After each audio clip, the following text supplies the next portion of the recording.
Okay, I'm live. I don't know who's in this thing. Oh, that's what I had to do. I know I wasn't bugging the hell out. Like, what the hell? Hold up, y'all. Give me 1 second. Give me one.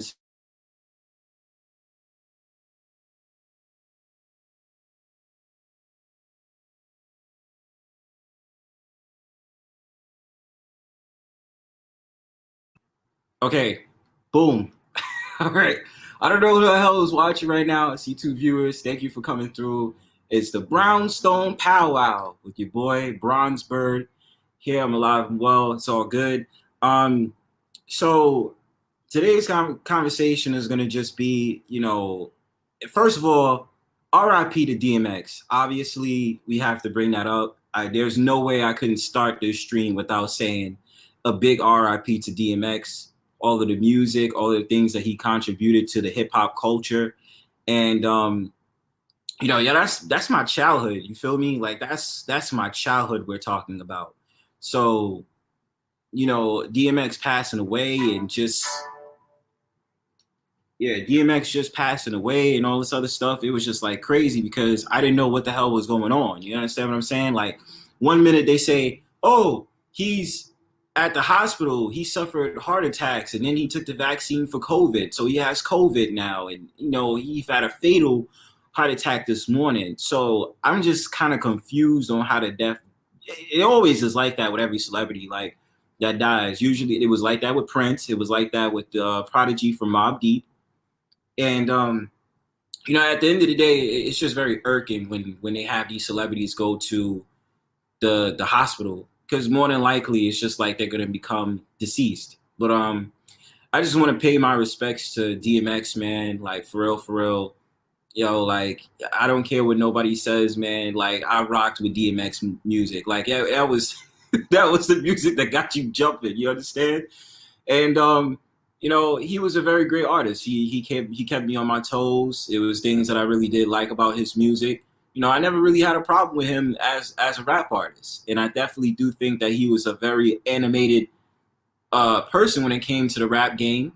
I definitely do think that he had some great things going on. So, you know what?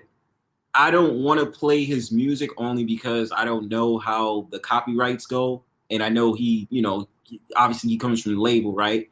Um, I'm not gonna play his music tonight. But if it was up to me, if I didn't really care about the stream, if I wasn't recording it and saving it, then I wouldn't care to play his music. But I'm just not gonna play the music only because of the copyright thing. But if it doesn't matter, somebody let me know in the comments. But how I'm gonna start off this show tonight. You know how it goes. I don't know who's gonna come in. If you come in, you come in. If you don't, you don't. Uh, I'll talk about it in a little bit. I'm gonna play my theme song. I'm gonna play about maybe 2, 3 songs because it's a little bit early right now. I don't know who's trying to show up, but I'm gonna play like 2 songs, no 3 songs, and then we're gonna get into the conversation. I'm gonna wait around about like maybe 5, 10 minutes, see who jumps in, who jumps out. So we're gonna get busy. Let's get busy with the first song, my theme song. So hold on, you guys. I'm gonna mute up real quick, and then I'm gonna play it.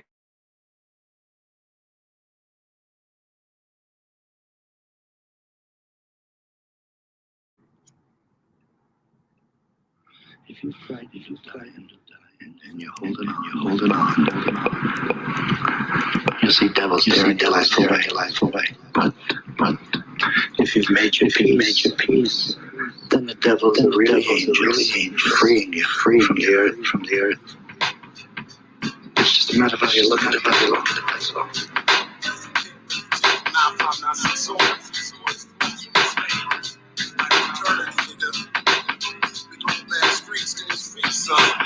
My daily needs. That's right. Swing a spade, rhyme craze. I live majestic ways and life tried pace. So many impressions keep my adolescence scheming through the devil's maze. Sinful days of playing CeeLo, alleyway casinos. Other niggas hold the corner, swinging cappuccino. Invest my stilo on a gamble. We handle riches, life is scandal. And all the streets are filled with deadly wishes. Erotic scenes with bitches, lips are holding nails like kisses. Sipping wine with friends tighter than a compass stitches. Blowing smokes towards the heavens. No more spending time regretting years before I struggle through this holy wall. It's got me choking, the world's provoking. broken. When paranoia strike, I sleep at night with one eye open. Street disciple coping through this whole illusion till salvation comes. Fuck being righteous, the land was built on losing guns. Daily battles in society defying me. I might just go to war, but for now I keep my sight from pure cause we move in opposition. Backstreet religions, a niggas getting pressed. Stress is my intuition. We move with opposition. Backstreet religions, our people's getting pressed. Stress is my intuition. We move in opposition. Backstreet religions, our niggas getting pressed. Stress is my intuition. We move in opposition. Backstreet religions, our niggas getting pressed. Second battles of life, I'm cheating death with an herbal breath influenced by stress. So makes a cycle home maneuvers like chess and stays ahead. Surviving these games on streets of gold till the heavens battle earth. Corruption beats on my soul, no time for peace. My age of innocence at these seats. Now I walk these premises, only static like fleece. While my friends be sliding 5 like grace. Robber dealers out the residence. Living man corrupt just like the presidents. Unforgiving. I live on grounds that are forbidden. Murder haunts my dreams and visions like the Holy Ghost is risen. Peaceful living, 7-digit dreams. My life was full of criminal themes. Mad explicit like a porno scene. My only love is for the people who I ciphers with. Now peace the man swing the speed beyond some life for shit. My only love is for the people who I ciphers with. Now peace the man swing the speed beyond some life for shit. So we move in opposition. Backstreet religions. A niggas getting pressed. Stress is my intuition. We move in opposition. Backstreet religions. Our people's getting pressed. Stress is my intuition. We move in opposition. Backstreet religions. Our niggas getting pressed. Stress is my intuition. We move in opposition. Backstreet religions. Our niggas getting pressed. Stress is my intuition. Yeah. Backstreet gone. One time. For the nights.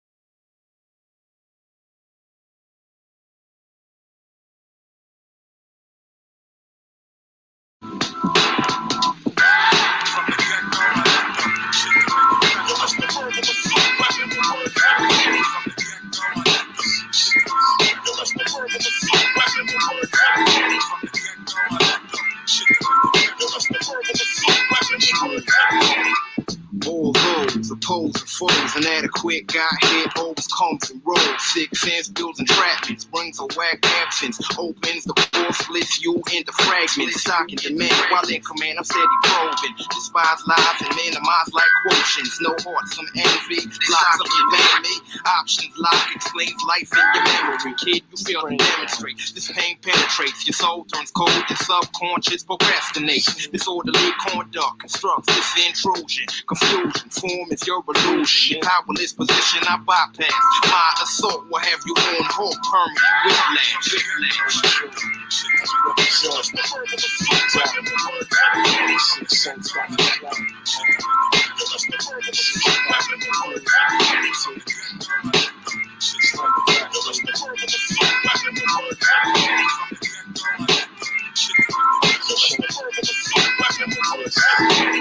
My mind snaps, resulting in psychopsychotic raps. Heads take flight like it was aviated wax. Nobody is safe, don't relax. Some crippling tracks like shot straight to your backs from gats. Never tax, mind state's original. My song technologically advanced written digital.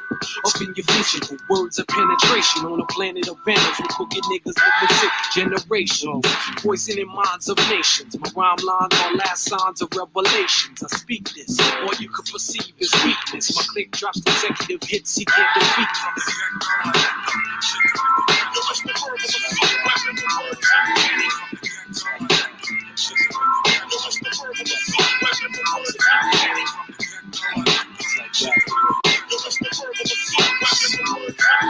Utilizing thought thoughts that are not parallel to mine. Junk up your backspine, blow your damn mind by the words that I grab. Straight off the grab, kid. Check the rhymes to your local staff and what end. I watch you to the front end, talking mad nothing, loosen it and then the best. I suggest you manifest and put your so-called real that you got to arrest. Cause in the nine kind of flows in my rhymes make your mind drown, flooding the gates of your brain with that compound.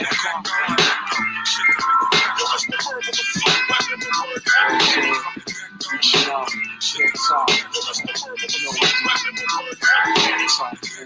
good kids,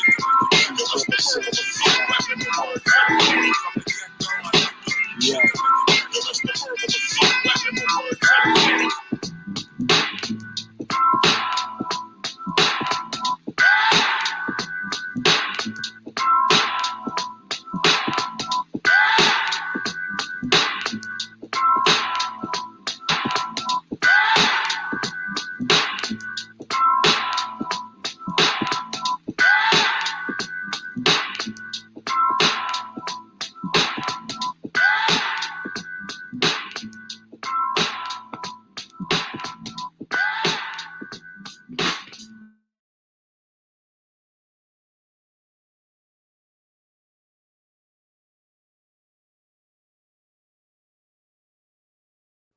She, what's good, my man? I see you, bro. Good looks for coming through, man. I appreciate you. And I appreciate all the people that's viewing into the panel right now. So I just wanted to give tribute to DMX, even though I won't be playing any of his songs tonight. I just wanted to give my thoughts and my commentary on DMX, how I came into his music at the age I was at as a young kid. What can I say about DMX, man? DMX was like one of the most animated hood dudes from Mount Vernon I ever heard of. And I didn't know much about Mount Vernon. Hey, what's good, Perfect Timing? I didn't know much about Mount Vernon before DMX like that. I only know about, it was Mount Vernon and Prime Time, you right about yay, man. Hell yeah, Prime Time. Shouts to you, bro. But I didn't really know about Mount Vernon like that. I only knew about Mount Vernon, like Mary J. Blige was from I knew about Wyatt Yonkers and Mount Vernon, like Jadakiss and the whole D Block, and then, DMX from Mount Vernon and Mary J. Blige from like the same area, you know what I'm saying? And, my thing is I got family out in Mount Vernon, but, living in the city that I'm, living in New York, I didn't know about it like that. Like, I didn't know it was like a get out, like upstate, you know what I mean? Or just around that Westchester area, but I digress. DMX, he was a very talented actor. Okay. Like, I don't care what nobody says. He was a very talented actor. I think he did a movie with Aaliyah, didn't he? If y'all remember the movie. I don't remember the name, but, I just really wanted to say the brother could act. And, the brother was definitely an animated rapper that made me feel something when I listened to his music. Like, I was hyped up when I was listening to DMX. You know what I'm saying? Nobody can refute that. He made you feel like ramped up, like you about to destroy some shit. Like, what? You know what I mean? The whole entire, like, the dogs and all that other shit. You know what I mean? But, hearing the news today, I heard the news when I was outside because it was like very tricky about what was going on. Like, you know how it is with these celebrities when they go to the hospital, man. Like, they wind up being in the hospital, whatever, and stuff like that. They say, oh, no, they're not dead, or, something happened, or, this, that, and the third, and then they mysteriously died. So, with the DMX situation, yeah, we know that, he was on drugs and stuff like that. He had a tough fight. He actually opened my eyes to how the music industry was. He was one of the dudes that opened my eyes to the industry because I felt like certain people didn't take him seriously. Oh, they're just like, oh, he's a drug addict, so it doesn't matter. You know what I mean? And then to me, it's just like, but why is it that we take certain celebrities we know of, right? That sometimes when we look at these celebrities, right, because they might have a drug addiction, we're automatically just trying to discard them. Like, oh yeah, they're on drugs. Yeah, he's a druggie. He don't know no better. You know what I mean? And it just kind of aggravates me because I know DMX was a very intellectual brother. I know for sure he was probably an intellectual brother, but it's just that when you're dealing with drugs, you're dealing with those demons. You know what I'm saying? And it's hard for people naturally who stuck on drugs to get out of that lifestyle. Now, I don't know about his early childhood. I don't know about his upbringing. I don't know about that. But I definitely do understand that it's been told over and over again that he did have a rough upbringing. He did. That's what's been told. But I just think that at the end of the day, I appreciate music for what it is. I'm more or less an old school head. Even though, I'm a millennial, I still appreciate the older music from the 90s. And I definitely will say that DMX, if I heard a DMX song, like, I'm listening to it. It ain't going to be nothing to stop the whole entire thing. I'm going to listen to that song. DMX come on, and I'm going to be ready to get riled up. I'm going to be wanting to punch somebody right in the face. You know what I'm saying? And that's how I feel. But I definitely want it. It didn't feel right to start off this podcast. It didn't feel right to start off this live without paying respects to DMX. And I definitely do think that, in certain cases, he was misunderstood. My thing is, I love the poem that he did for Def Jam or whatever it was, the video that I remember viewing it on Instagram a way back, but I viewed the video before that. And he was so convincing in his poem and his poetry. Like, I felt that, you know what I'm saying? He was talking about the industry. So to me, you know what I mean? Like I said, I have much respect for DMX. I'm not one of these people that just get all smitten when somebody dies and be like, oh my God, I remember. Like, nah, I was still rocking with DMX when, he was giving out his whole entire thing about what was going on in the industry. Because it's a very dark place in the industry. We know that. There's a lot of things that go on verbatim in the industry. But so this is what I'm going to do. I'm going to give a 30-second of silence to DMX, and then I'm going to play one more song, and then I'm going to allow people to come on a panel. We could chop it up. We could talk about whatever you want. And actually, I just want to give a speech after I play my last song before I open up the panel to anybody that would like to join in. You're more than welcome to join on the panel after I give my thought process on this. But I want to give a 30-second moment of silence to DMX, and then I want to play my next song. I'll give my commentary on something that was on my mind lately, my reflections, and then we'll get into it. So I'm going to mute up. We're going to give DMX a 30 seconds of silence, and then I'm going to play my next song. So we're going to do it here.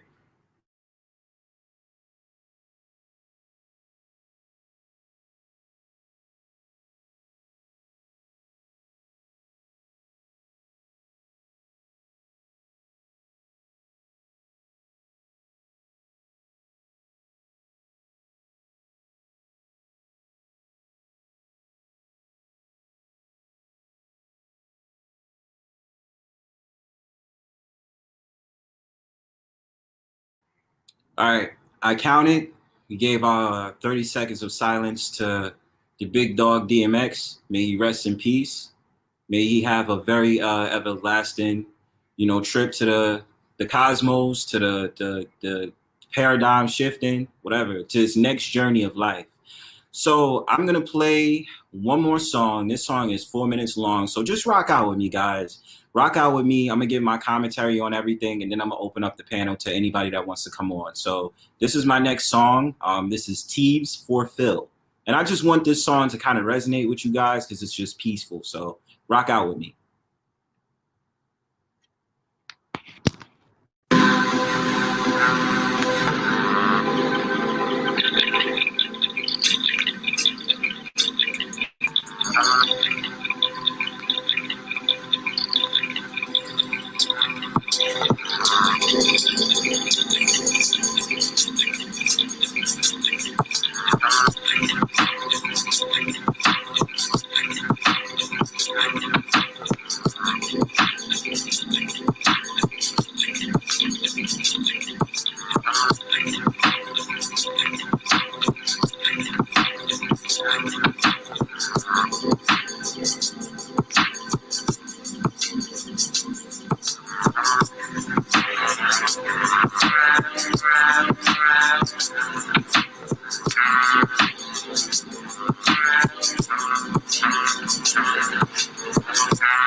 All right, I'm back.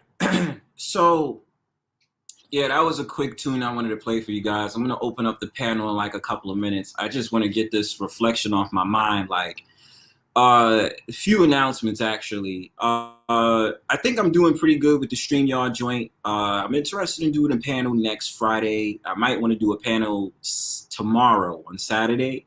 If you guys got any beats or got any producers that want their beats heard, don't attempt to email me, brownbirdflights@gmail.com if you want your partner's beats to be heard. I will be doing a jam session. I'm not sure. I'm more than welcome to doing it tomorrow, but if you guys can email me, brownbirdflights, if you got producers that want to be heard, I'm all for it because I want to listen out to some music. I want to jam out. I want to do what is it that I really want to do with this StreamYard thing, because I'm being very creative with the whole entire thing. And like I told y'all, I'm on this YouTube journey and I'm here to stay. You feel me? So I just want to give this reflection off my mind real quick. And then I'm going to open up the panel to anybody that wants to come on with me and we can chat and we could, vibe out. So I was just thinking to myself for the last couple of days, right? Not that I'm like really emotional about it, but I just really wanted to clean up the image. I'm Bronzebird, you know what I'm saying? I come here in peace. I'm like Bronzebird elite, you know what I mean? So I get it, you know what I'm saying? Like, brothers in the manosphere, we have our whole entire talking points, our arguments, debates, research, and people might, say things that I don't know how to really say it, but people disagree with each other. That's just natural. I realized for myself, right? And I'm gonna be honest, I definitely was the war general, warrior, going against these dudes that's anti-manosphere. I was because this is the reason why. I don't like that you have brothers attacking other brothers for having a space. I don't like that. Us as so-called black men, we need to have this space, right? Whether it be the manosphere, MGTOW, SYSBM, whatever. On a virtual note, yes, I stand for you brothers and I ride out for you brothers. I appreciate who brought me here into this space, right? And in my real life, I do advocate for men's mental health. I do advocate for that. That's why I have no problem with brothers expressing their mind. And I get it. Certain times we talk about women all the time and it's kind of annoying and it's just kind of like, okay, we're going to talk about women. We know how they are. It is what it is, right? Let's move on. What are we doing to progress as men, especially as so-called black men? What are we doing? You know what I mean? And my thing about it is like this. I realized how I was acting towards certain individuals I don't agree with, right? I'm not going to necessarily say that I apologize. I will say that the way that I'm moving now, I'm not really interested in getting to people who's just negative, who has all this stuff to say, but they're not pushing anything forward, or they're still having the same old talking points they had for the last 5 to 7 months. It just doesn't help the situation. Now, I get it. We have our ups and downs in this space. I get that. But this is a thing that I have a problem with. And this is why I tell the dudes that's so anti-manosphere, what are y'all doing to change the paradigm? If y'all so against men, right? And you're so against ADOS and FBA men for having an opinion on something. Like, my thing to y'all is, y'all argue all day on YouTube or make all these YouTube videos and try to expose the manosphere and all these different things. I'm like, okay, y'all are making videos based upon the negativity you see in this space. You're not making videos about the positive things you see in this space, right? And you're not doing anything to counteract against the manosphere. You're not doing anything. You're just merely just making videos just to express how negative we are and how so-called black men are so defeated. And this coming from a so-called black man doing it, it just makes me like question their integrity. Like, what is the point of what y'all do? Now, and again, I understand there's there's like in-house fighting and all this other stuff. I understand that. But to the dudes that's like so anti-manosphere, like, what are y'all doing? Like, are y'all creating a new space for so-called black men to accept accountability and all these different things? Like, what are y'all doing? But back to me on my reflections. I just wanted to say, like, my whole entire thing is I'm just trying to move into a different direction. You know, brothers that want to do that and get caught up in their whole entire scheme and their way of like trying to come at people, let them do that, because that's just them. You know what I'm saying? That shouldn't be what we're about, and what is it that I'm trying to move forward to, you know, provide for my YouTube journey. So that was just on my mind, and I just wanted to cleanse myself of it and just like get over it, because it's over. So I'm going to open a panel up to anybody that wants to come on. We can chat about whatever you want to talk about. It's 8:12 my time now. I'll run this for like the next 2 to 3 hours. So I'm going to put the link out. Let me put the link out, y'all. Hold on for a second. Let me put the link out.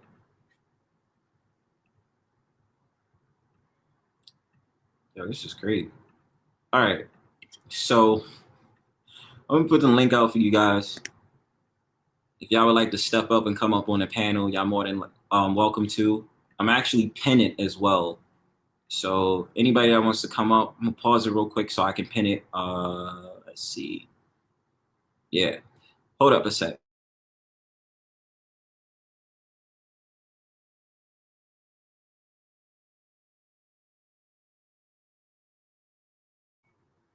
Yeah, I'm back. Yeah, the link is there in case you guys want to come up on a panel. If not, then I'm just gonna play a couple of more songs. Yeah, I'll play a couple of more songs. Whoever want to jump on a panel, like I said, you're more than welcome to. Let's have a convo tonight, guys. Whatever's on your mind. If you want to talk about DMX, we can talk about DMX. If you guys want to talk about something else, we can talk about something else too. So the link is right there in case anybody wants to come up on a panel. I'm gonna play a couple of more songs if I don't see anybody, and yeah, I'm gonna jam out. So I'm gonna put my joint on mute so I can play these songs real quick. Give me a sec.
Yo, I forgot to say, perfect timing. I did peep that you have a show tonight at 9:30. Make sure y'all subscribe to that brother too. He has some dope content. You understand what I'm saying? Like he has some dope stuff to talk about. I think he's gonna be talking about some stuff tonight. Uh, if all else doesn't really go crazy tonight, if it's not a lot of people who's trying to jump up, then I'll probably just end my stream at like 10 and just jump over to his joint. Make sure y'all subscribe to all the brothers that's in the chat. Subscribe to each other if y'all haven't. Um, yeah, man. Make sure y'all do that. I'm gonna play another song. I peeped you out, Sheed. Whenever you're ready, my brother. I'm gonna play this song real quick. Like I said, link is right there. Y'all wanna jump on the panel? You play this song right here.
All right, I'm back.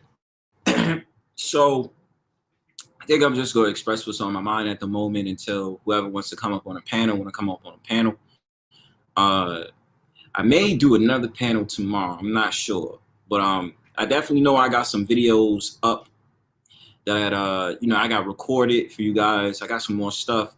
Actually, it's pretty crazy. Let's talk about it. I think one of my biggest videos just got over like 580 something views. Not that I'm bragging, but I'm surprised as shit, yo. Like, I'm really surprised that video got as much views as it did, man. Like to be on this YouTube journey, trying to understand algorithms and trying to understand how this thing goes on, like it's just wild to me. Like I never would have thought. Like one of my videos did, like, cause one of my first videos, like coming in the gate, it was almost 200 views, right? And I'm looking at this whole entire thing, and I'm like, yo, shit jumped from like 40 to 50. I got you, Sheed, in a second. I see him from like 40 to 50 to 100, 120, 130, and I was hyped, man. And then this video I did like the other day, 500 and something, yo. It's crazy, but I wanted to really stretch upon the whole entire thing with this AI technology, man. I just found some more jewels. I got some more downloads. So it's just crazy. I'm gonna invite my bro Sheed up on the panel. What's good, my man? Peace, Chief. Peace, Chief. Sheed, you here? Okay, there you go. Yeah. All right. Can you hear me better? Yeah, you here, man. Thanks for coming through, bro. Hey, no problem, man. No problem. I always follow through. Yeah, man. What's on your mind, brother? It's crazy with this DMX joint today, right? Yeah, man. I was just listening to Absalon thing earlier, man. And he was talking about this where another guy was, kind of spreading the rumors. I guess he found out a little, but the other guy who he was talking about was saying kept saying DMX was dead before all this. But did you hear anything about him getting a shot?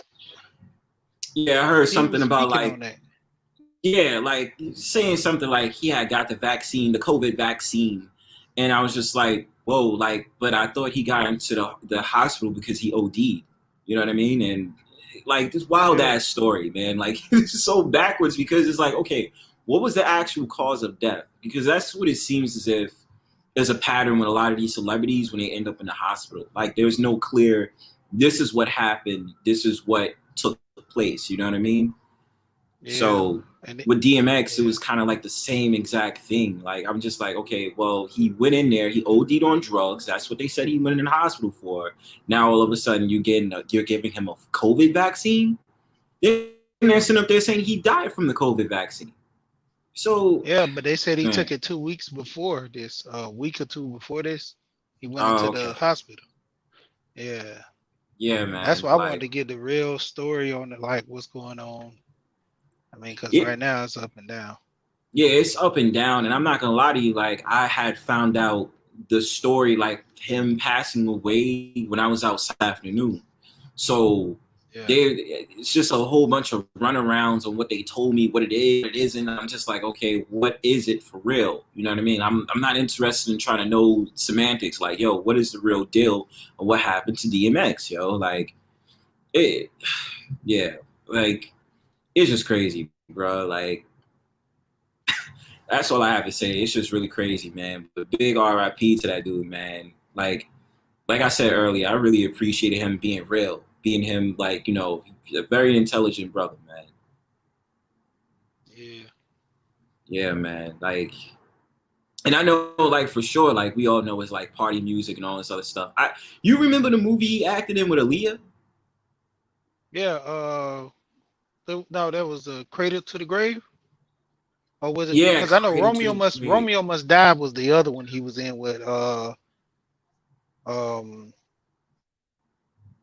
because because he had so many. I know the Cradle to the Grave, and then he did the other one. Well, I think it was Romeo Must Die because he was the club owner. Oh, he was a club owner, and that was when Aaliyah was with that Asian dude. Yeah, Jet And Li. fighting and all that. Yeah. Yeah, Jet Li. Yeah, man. Yep. Like, yeah, it was Cradle to the Grave. See, it's crazy because I remember that movie, like, but I don't remember scene for scene. Like, if I was to watch it, I'd probably be like, I remember that scene, but like, you know, yeah, man. DMX, damn, like, he was a good actor though. Like, a lot of people don't, you know, he was another jewel. But I really Yeah. appreciated him when he did his poetry thing. I really appreciated that. It was cool. Yeah. Him and Pac was up there, man. They had the gift, man, of the pen. Right. And Real they gift of the gave pen. something more. They gave something more than just the whole entire, I would say, the gangster all the way thing. Like they could be like street intellectuals, in my opinion. You know. Yeah. So that's what I think on it. But you know, it's just sad to see something like that, and you don't really know the full story. So they give you the runarounds and stuff like that, and it's just like I want a fair trial on knowing what exactly happened. You know, but. Rest in peace to that brother, man. For real, for real. I'm trying to think of my favorite. What was one of my favorite songs from DMX? Damn, what was this song I like? I like this. I like the collaboration he did with Onyx. Shut 'em down. That was a good song. Yeah. Shut 'em down. Shut 'em down. Shut 'em down. What? Like, yeah, that was a joy. And Rock, stop, Rock. Shut 'em down Yeah. over Shut the him down. spot. Open up shop. Yeah. Yeah. My thing was I like that that was called real heavy. The No Sunshine. It's dark and hell is hot. Ain't no sunshine when it's on. Yeah, that was a deep one. Who turned out the lights? Yeah, Yeah, that was man. a good one. He had a lot of He knew bangers, how man. to. You know, Facts. A lot of bangers. it was crazy when I was wrestling in high school. One of my coaches, he was from Virginia. And he used to always play that "We're not going anywhere, we We right here." right Man, here. we used to come up in that mug and our crew, like for wrestling, and we have our little boom box, and he be playing that when we coming in the gym, and all the other kids be looking at us like, man, these dudes like they got theme music. Who they is, man? Like we was coming at hardcore. Yeah, Yeah, but man. yeah, we was Yo, killing you them. know what was crazy? I think when I was on a basketball team when I was younger, they had. I remember they played that song. Y'all gonna make me lose my mind. Up in here, Yeah. up in here. And that would be the motivational song when we come up on the court and we start whooping that ass on the other team, yo. Like, I'd be like, yo, it's getting real out here, man. Like DMX Yeah. definitely was the motivator for like how to set the mood. And I was watching this brother. I don't know if you know this brother named the Business Bully. I don't know if you know him. You know who Business Bully is? Nah, I never seen him. Oh, okay. So the Business Bully, he's like this black entrepreneur. Like he teaches on how to help black people become economically efficient and all these different things, and how he used to work in radio or work in some type of film and video industry. And he had told a story about how he blames black people for DMX's death, like the perception. Mm. And I found it because you know how it is. Like people will get into the whole entire this like somebody throws a inflammatory like statement out there or a title, you'd be like, yo, what the hell are you talking about? But then automatically, when he broke it down, I was just like, okay, I see where you're coming from. So the Business Bully was talking about how DMX really changed the marketing of the music game. As in like it was rare for, people to drop hold on a second.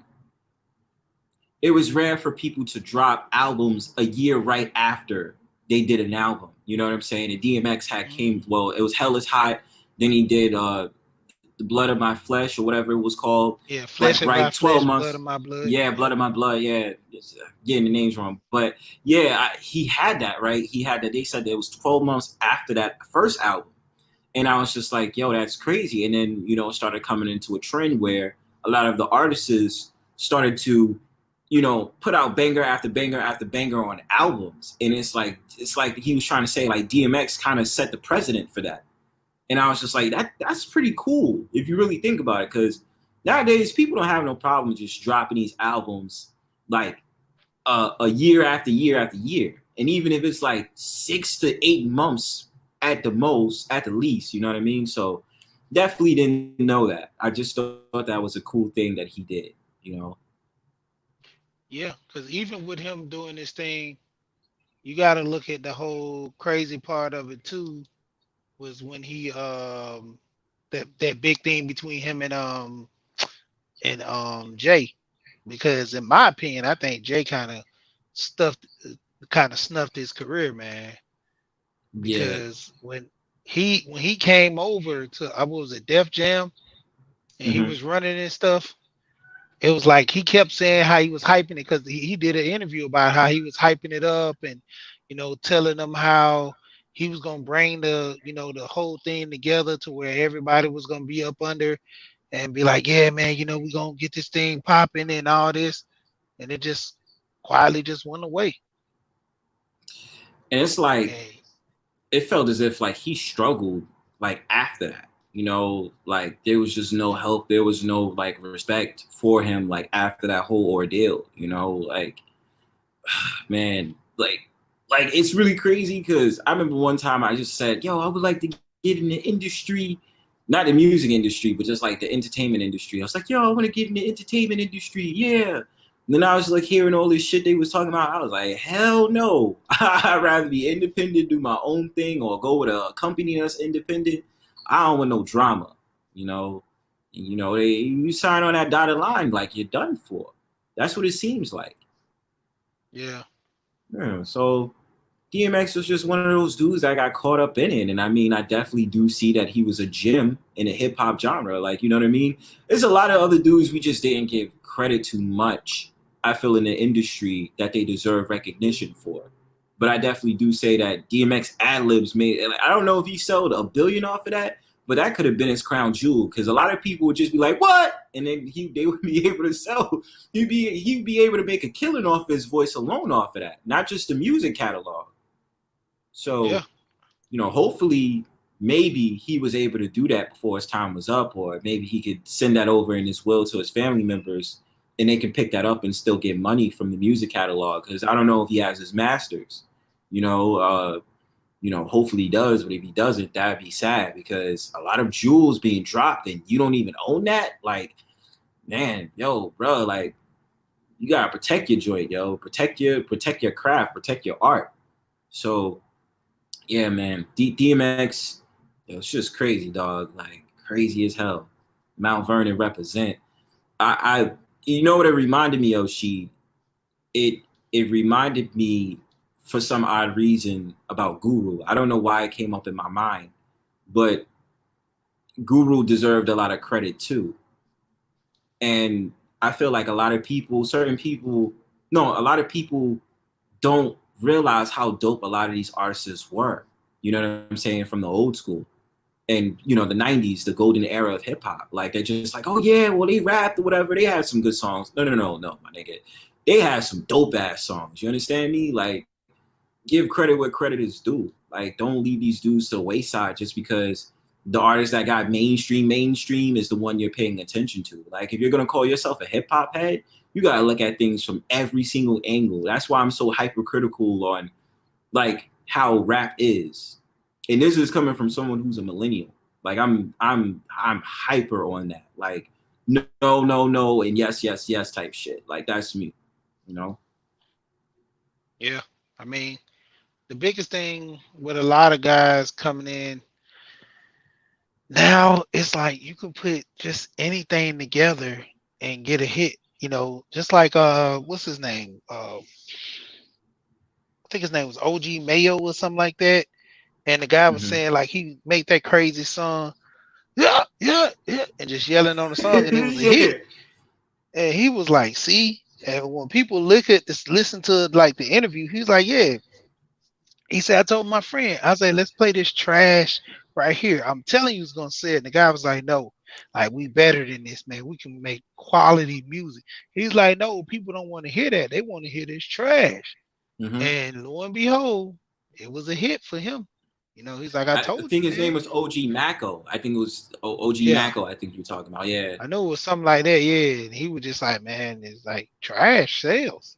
He just kept saying like trash sales. It's true. And you know what? That's right though. Like, because this is the thing that pisses me off about this generation when it comes to music. It's not even like they put a lot of effort into this. You know what I mean?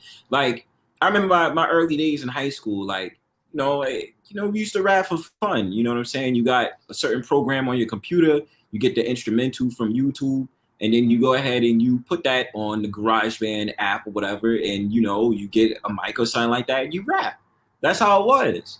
But it's just like, we used to be so critical of dudes that had style. Like, if you couldn't rap, like, yo, you trash, son, stop rapping. You know what I mean? Don't rap, you can't rap, stop rapping. But I felt like back then when I was in high school, I can tell that the quality of music was going to get trashed as the years went on. You know what I mean? And now today, you got a lot of dudes that just don't be talking about shit. And it makes it more easier. Oh, you went out, bro. The StreamYard thing is still there if you want to come on. But I'll continue my thought. It's the problem that I had with it was I could tell that it was getting worse. I could tell. And that I really started realizing it, I think, not really 09. I would say probably after that. And I'm going to have a discussion on this a little bit more later, like probably later on in my YouTube journey when I hold these panels. Because I'm really interested. Okay, I got you. I was really interested in certain years of music. You understand what I'm saying? Like, I'm interested in hearing people's opinions. Like, what was the best year for music from you guys? Like, in terms of the 21st century, we're not talking about the 90s. I want to talk about like the 2000s, 2010s. We're still early on in 2020, so I can't really have that discussion. But just for a spoiler, mine was 2012. 2012, they, here in New York, they had the Beast Coast. So you had Joey Badass and his crew. Then you had Tyler, the Creator, and his crew, and no problem, bro. And you had all of that, right? And that's why I think that the music was blossoming into something great. But a lot of these fuck niggas come along, and then there's a lot of these dudes that just have these weird-ass dreads and these weird-ass locks with all these colorful locks. And then the whole entire music is starting to get into this whole random shit about like metal rock influences into the music. And then I'm just like, okay, I'm not understanding this genre of rap, but is there a subgenre? Because even in growing up, when I got into the college thing, Lil B was popular at the time. And Lil B, it was tricky with Lil B. Lil B was one of those type of dudes like, how do you rap, my dude? Like, you mess up on purpose, But at the same time, like you mess up on purpose, and that's what it is now. Like that's your music. That's what we're going with. Like I don't understand it. You know what I mean? But then he could actually spit some shit. And then he had some nice beats that he was using, but then at the same time, more of this mumble rap started coming in. So to people out there that doesn't understand Bronzebird when it comes to music, let me tell you this for reference. I cannot stand mumble rap. Drill rap, niggas try to say that that's from Chicago. No, it's from the UK. All right. Drill, yeah, we can talk about what happened in 2012, Chief Keef, and then the whole entire crew in the old block in Chicago. But the beats that you're hearing from drill now, that's from the UK. And nobody can tell me that it doesn't come from the UK or it's heavily influenced by the UK. And then New York picked up the drill thing probably around 2017, 2018. And that's when I told you, like, New York don't got no flavor. They don't got no style. They're taking their whole entire premise of their rap style from another culture. And that's why I get so irritated, because the 90s held something.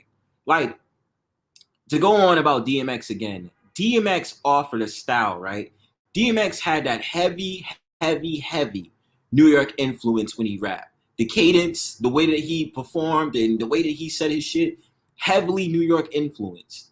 And it's just like, you don't really have it, but you have it, right? Because the only two rappers that kind of offered that type of ordeal, even though it was like whatever of today's generation, was Pop Smoke and Tekashi 6ix9ine. Now, I'm not a fan of Tekashi 6ix9ine. Pop Smoke, rest in peace, he's very questionable, right? And my whole entire thing is that Tekashi still holds that New York aesthetic into his rhymes. Even though what he be saying is some bullshit, he still holds it. And then with Pop Smoke, it still was the same thing. You know what I mean? Yo, you hear? Yeah, I'm back, man. Can you hear me? Yeah, you good, bro. Yeah, I had one of my partners called me, was giving me some information. Hey, Yeah, no, but no yeah, problem, man. man. Yeah, Yeah, but DMX, man, it's like the whole thing with him, man, it was just like spot on, man.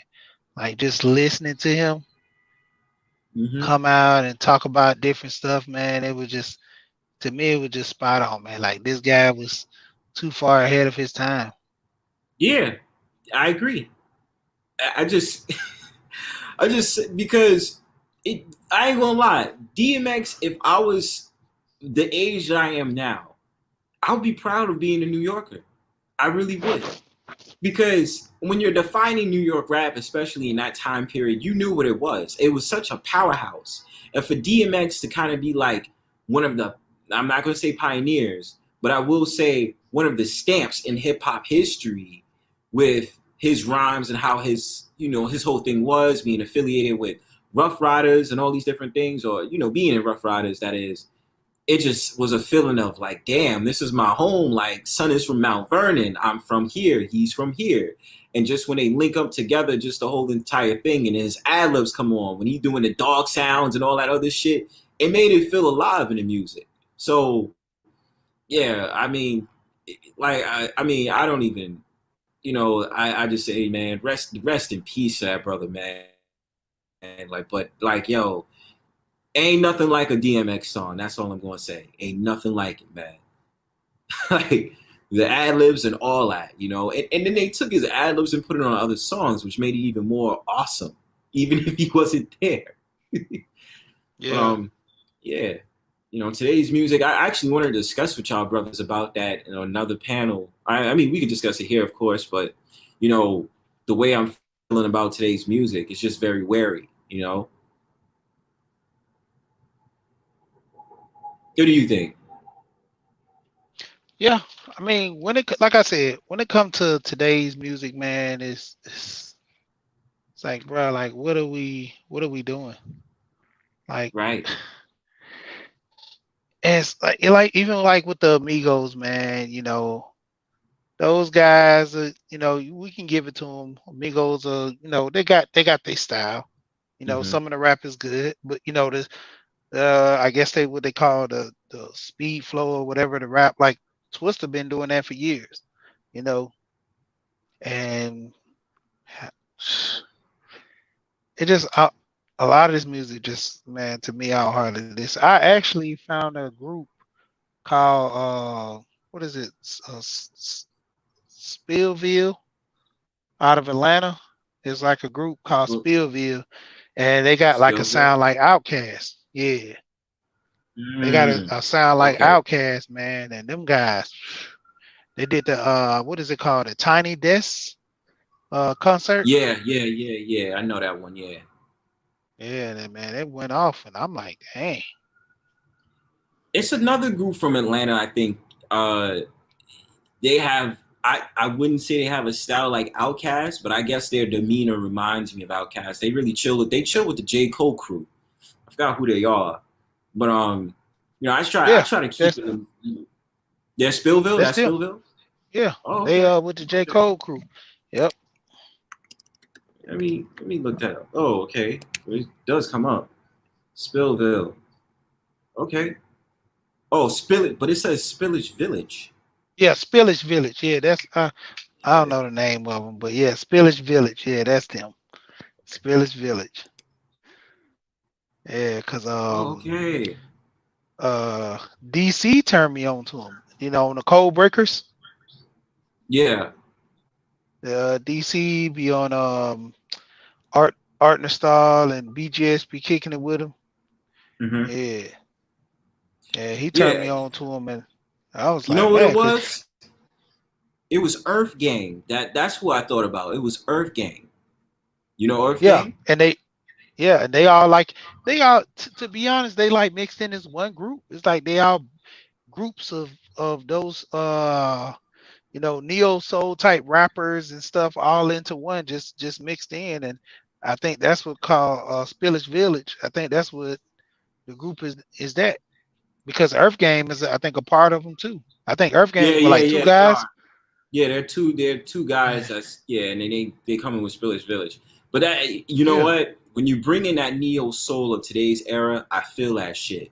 You know what I mean? yeah, And it's like what their sounds is still hitting you with the Aquarius of like the late '90s. You know what I mean? Like it's still reminiscent of it, but you know it's the new sound now. So neo soul, or I guess the alternative, like going back to the resonance of like the '70s era.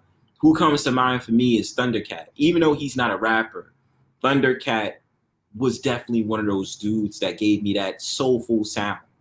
You know, yeah, it still gives me that because like again bro, like it's hard for me to resonate with the fuck shit, like knowing that you came into the rap industry to talk about the same old bullshit and it sells, you understand, like what why are you here? Like, and it's like half of the time y'all just doing ad libs, y'all not even doing anything to so like, and all right, I'm gonna say it like this: if it's gonna be mumble rap and you're doing an album, like I need versatility. I can't hear the same thing all day. You know, I can listen to '90s music all day because I can understand different regions had different flavors, but at the same time, I still go with today's music just off general principle. And we're still not even talking about underground artists that's out now, you know, like we're not also talking about that, you know. So that's also something I always say, like it's not like I'm an old prude, it's not like I just listen to '90s music all day. I still listen to today's music, but I need something that's just going to resonate and it's just not full on garbage, you know. So yeah, yeah, man. it's just shit. Yeah, it's like like dude, seriously. I mean, cause even with I got my little ratchet little songs. I like Yeah. Black Youngster, man. Black Youngster, he funny to me. The guy's a comedian, you know. I like his music. He just funny to me how he acts. Cause he like the whole beef between him and Dolph. That was crazy. Cause he even made that song called Tissue Mm. and Birthday. Like them was stupid songs. Cause I'm like, this guy's actually like rapping about the guy's son. Like it just like it was funny. Like I said, a lot of these guys, me, I listen to, I be joking, I be laughing, because some of them they really can't rap, and then They try hard, man. But the thing is, they making money though, and I'm like, how's this even possible? Like, I could have been famous, you know. I could have got a nice beat and did my little. I was like, man, like you're a rapper off of that. Just I was like, come Go on, get him a good number, man. go. Like, Yeah, let's go. let's Get the go. GB. Boop, boop, boop, boop. A bit, bit, bit, bit, Sound go. effects. Ah. It's like when they let the Migos in the door, everybody came out going wild. Cause I'm like even Ronnie, what's his name? Ronnie Rich. You know, he pretty good. I like him. Yeah, yeah, He yeah, rap with some yeah. clarity. You know, he's Yeah. more along that I like conscious the to where box he's song. rapping good. Yeah, Yeah, the box. I like Yeah. the song. Yep. Yeah, I like it. It's pretty cool. I ain't gonna front. Yeah. But like He got some. Migos, when just want to say Migos when they came out with the I'ma knock the pussy out like fight night. I was like, yo, I ain't gonna lie. Yo, like being in the club, son, I'd be ready to dance, bro. Like I'd be like, yeah, I'm feeling that. You know what I mean? So yeah, of course, Bronzebird ain't no fruit. I have my sometimes ratchet moments, of course. But you know, it's saturation into what'll piss me off. But go ahead, bro. But it's more like the what's the name of that? Lil Jon and the East Side Boys. You got a real Mm-hmm. good beat and a hook. That's all you need. How many Right. times did you ever hear Lil Jon hit a verse? Shout it! Yeah, just yelling through the whole song, man, and just he doing act like Yeah. before Jeezy, he was the ad lib king. Mm-hmm. I He was the ad lib agree. king before Jeezy, man. And it's like they like J Bo and the other guy. And the bad part is I be forgetting the other guy from the East Side Boys, and he's kind of related to me because of my cousin Mm. messed with him and had a kid. So I'm like, I always forget dude's name. But yeah, man, they were the hook kings. And then you came back with Yin Yang Twins. Like they had they had lyrics. They had a few lyrics, but they hooks and the groove with the song. It was Mm-hmm. almost like what they rap. It was almost like listening to a fast R&B song because you heard the words and you was getting into the lyrics. Shawty wanna bring a friend. I'm gonna get you like, dang, like you be bopping with the beat. You can hear the words Yeah. and you feeling them as they singing it. I mean, feel them as they rapping it, and the beat is going with you. So you all in this whole mood. But then when you hear the Migos and them, you just you feel the hook and then you got the bop because it's like a club jam. Yep. If you get a good beat, that's a hit for a club jam. Now vibe music and all this other stuff, you know, it comes and goes, man. But the club jams, all you need is a good beat, and there you go. You correct. Definitely agree with you on that. And what made it more, I would say, more amusing, because somebody broke it down one day. I remember they did. They were saying talking about the Snap era, and I was like, yo, that's actually true, because the Snap era was like 2002 to about 2010, 2010 before 2011. And then you had, it was another era they had in that. But I know Atlanta was really doing their thing, and the South was getting more of that sound in the mid 2000s. You know what I'm saying? Oh, I know what it also was with that. The Caribbean, like the Caribbean music, the reggae. Reggae, Yeah. the, who's that? Kali Buds. Does anything come around? That song, yeah, like the reggae era, that was like, Sean Paul and all these different things. And then, Shaggy set it off in like 2001. It wasn't me. Yeah. You know what I mean? So, yeah, I definitely do think that it was a lot of like club, like centered things. And then T-Pain, you know what I mean? Like, yeah, I agree. Because the club music, I don't know, like club music now, it's like, okay, most of it is going to be top 40. You know what I mean? Like that's what's going to really sell on the market. But then now you have to equivalate the fact of the matter you got drill. So you got See, drill. Yeah, go ahead. no, I was gonna let you finish that. I would like to finish your thought. No, go ahead, bro.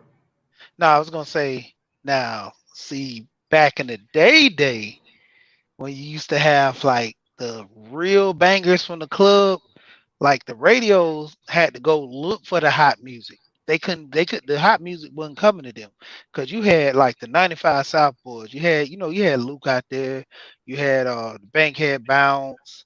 All them like all these little small neighborhood groups in Atlanta just got so big because they started spreading out all up the coast, and people was like, man, nobody doing this dance music and nobody doing this bounce music because Mhm. up north y'all were more conscious and hitting them over the head and giving the knowledge in the raps, while a lot of guys they was try to give a little vibe music, but then when the dance music came, all from Florida to Alabama to Georgia, they was just, just dance crazy music.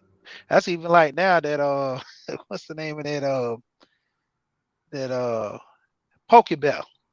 They call me Pokey. It's an old guy. I think they from Alabama, and it's Mhm. like some old country, like old school music. So a lot of older people down here, y'all probably don't hear that up there, but it's like a whole bunch of old people. And that song, you ever heard that song, My Side Piece? I left home to be with my side piece. You Nah. never heard it?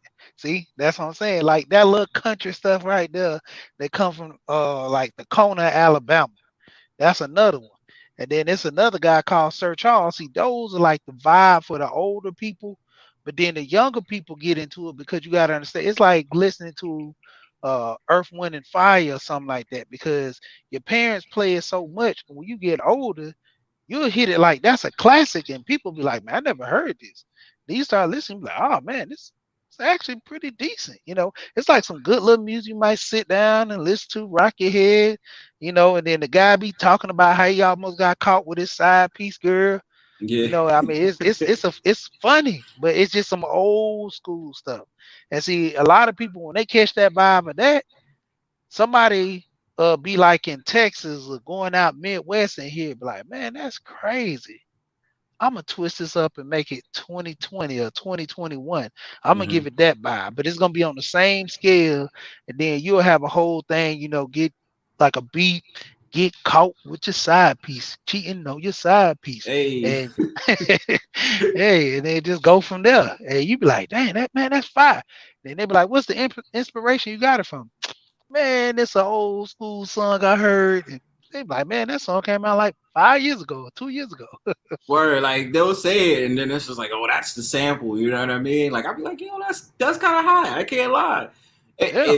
And you know what it is? I was just thinking about. I was like, what I find a lot of the time is like they grab a lot of the old samples from like the '90s and try to make it into new. An example to me is like Tory Lanez when he came on with his breakout single, "Say It."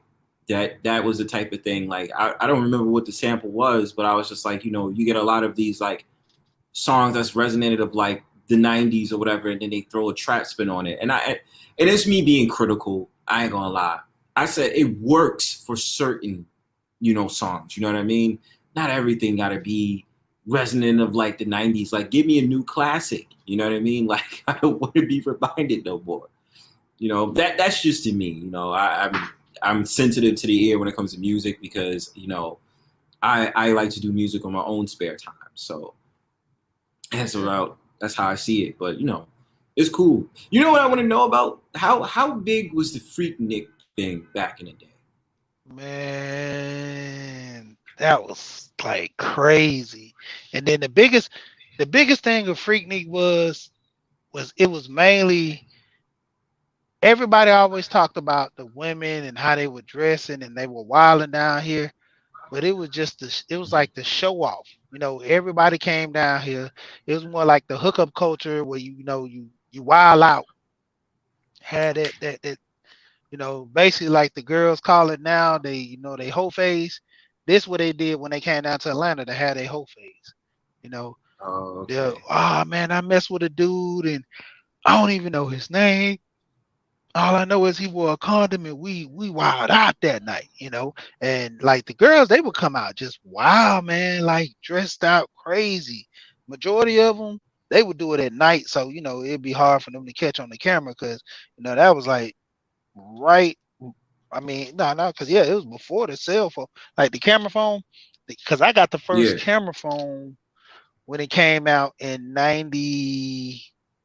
I think it was like 90. I think it was like 90. No, 2000. 2000 was the first camera Yeah, it had phone. to be like, And the yeah, crazy part, the camera phone was a camera that you plug into your phone at the bottom of your phone. That's how you took pictures back in the day. oh, okay. Before they even put it on the phone, they used to have a detachable camera that you plug up to the phone and take the pictures. And I think Samsung, I think if I'm not mistaken, Samsung had that. And then turned around, they brought out the phone with the camera on there with no flash, but you could take a picture. The picture wasn't all that, but it was decent. But Yeah, yeah, it used man, to make that flash noise on there. yep, chip. Yeah, it did. Oh my Yeah. god, the flip phone, And, man. Like, oh my god. hey, and but that Freaknik, man, it was wild. Like the biggest thing about Atlanta that had that Freaknik was driving up and down Peachtree and you show off your cars. Like downtown Atlanta, you'll start down there by 5 Point, and that's like the little shopping district, all little stores and stuff. And then you work your way all the way up to Buckhead, where the more richer people at. And they used Mm, to have a little club district up there in Buckhead, which they end up having to close that whole club district down because it brought too much crime and it brought too much traffic up there.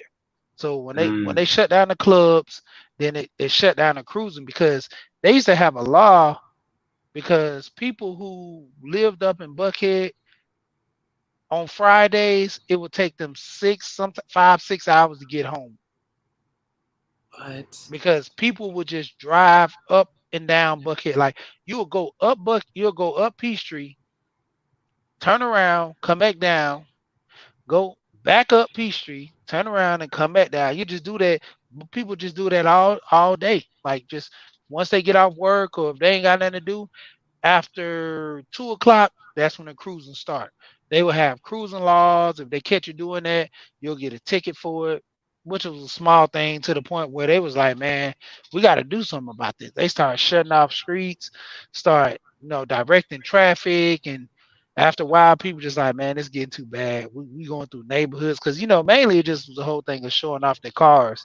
Mm-hmm. Yeah, but the wild and the dancing with Freaknik, you could just grab a radio, start some radio, just have a boom box, play some music, then girls just start dancing. Or you'll have your car, turn your car with a good sound system, women just get out the car, start dancing. Yeah, I mean it was that wild. And the biggest like club at the West End was 559. The club was so small. It was smaller than let's see, the smallest thing is like let's see, I would say Starbucks. It's because Starbucks is relatively small establishment. Mm-hmm. It's not a big building. It was a little bit bigger than almost like going into a McDonald's. It was, to Mm, be honest, it was smaller than the McDonald's. The club was smaller than McDonald's, and literally they would go in there. I think the max people you can have in there was probably like 75 or something, and people would just be all outside in the parking lot, all. oh, okay. Did you shut off? She? Yeah, can you hear me? Yeah, Yeah, you I got a good. Go call and ahead. it dropped me off when I get a call. But yeah, man, that was like the biggest thing, man. And it was just crazy. Cause I seen on IG, I was seeing like they had the VHS like videos of like them girls like that ass dancing on top of cars and shit, like dancing on the windshield and all that other stuff. And I was like, they wearing their short shorts and they like, halter tops or whatever. And I'm just peeping. I'm like, yeah, damn, like they really went hard for that shit, like back in Uh, the day. that's like the mediocre. They were getting butt naked. Like the Oh, wild girls would get butt naked. See, that was the problem that they were having. Like it was okay when the girls were just dancing, but it got wild when the girls would get butt naked and the dude just run over there, and just start going down on her open. Then other guys would start feeling on her, then it start get too crazy. Like them yeah. girls, they would just wild out like that. Especially don't let them get tipsy because one girl, she my cousin, he used to always be down there like Piedmont. And so he'll have it set up, have his little chairs out there, tent, and it was doing Freaknik one time, and the police was walking, they steady walking through the park, and the girl, she walking with some real skimpy stuff, and the dude was like, girl, you ain't about that life, and what I'm saying, shot her some money. He was like, I bet you won't give me no head. She literally dropped on her knees, like she basically hardly didn't have nothing on, so you could tell she was, like pretty much either was a hoe Yeah. or was a free hoe that just didn't know she was a hoe.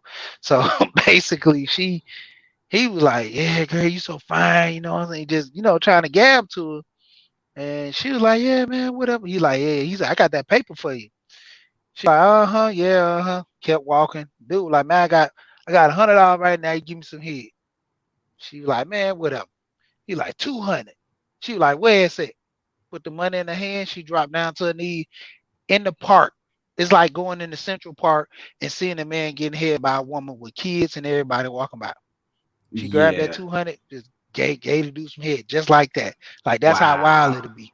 In the park, Wow. everybody walking, and then once she did that and she got up, dudes just start, feeling all on her because basically she ain't had no clothes on anyway. They going all up in the skirt, and they was like she ain't had no panties on, and she started, oh, y'all stop. Police came, made sure she got her money, and they just escorted her because that was the type of stuff. They didn't arrest her. They didn't arrest and mess with the dudes that mess with her because they like she kind of brought it upon herself. Yep. Long as we get her out the park and she's somewhat safe, that's on her after that. And Out the there guys being were a thought following like a pocket. pack of wolves, but they was like, hey man, we got to stay with her. And they like, hey, she go over here, she go to her car. Once she drive off, whatever she do from that's it. That's on her. Yeah. But man, it Dude. was crazy. I'm talking about just wild stuff like that. Like Shit. just and I was a kid, dude.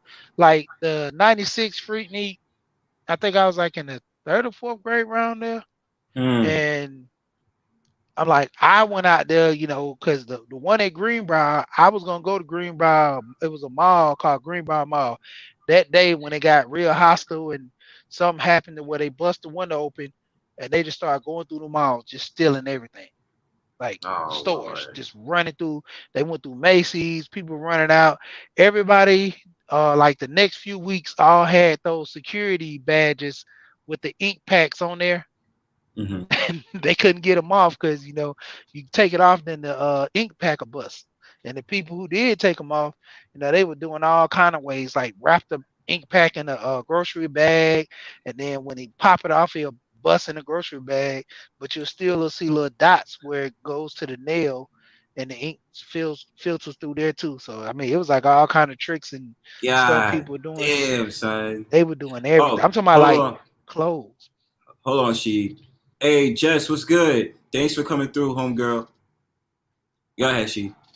Yeah, it's like clothes and everything, man. Then, like I said, it was party galores, man. Like I told you, once somebody plays some music, and like the main music was the 95 South Boys or some Bankhead Bounce, Yeah. and the women just started going crazy. It was just like, wow. God damn. See, and because it's like, what's crazy, yo? Hold on. Yo, I thought Jess was gonna do a stream tonight. Yo, you were supposed to do a stream on some select or non-select. I don't know what it was. Maybe you can explain it if you want to. But what was I saying? Yeah, I was seeing the fact of the matter, like you had the children of today, right? Like they be like 19, 20 years old. He's like, yeah, my mom was at Freaknik. Here's the clip right here. And I'd be like, wait a minute, your mom's was dead ex exposed on Freaknik? Hey, You know what I mean? and I was like, it's holy like a badge shit, of honor. man. Like, yo, It's like a like, badge of honor.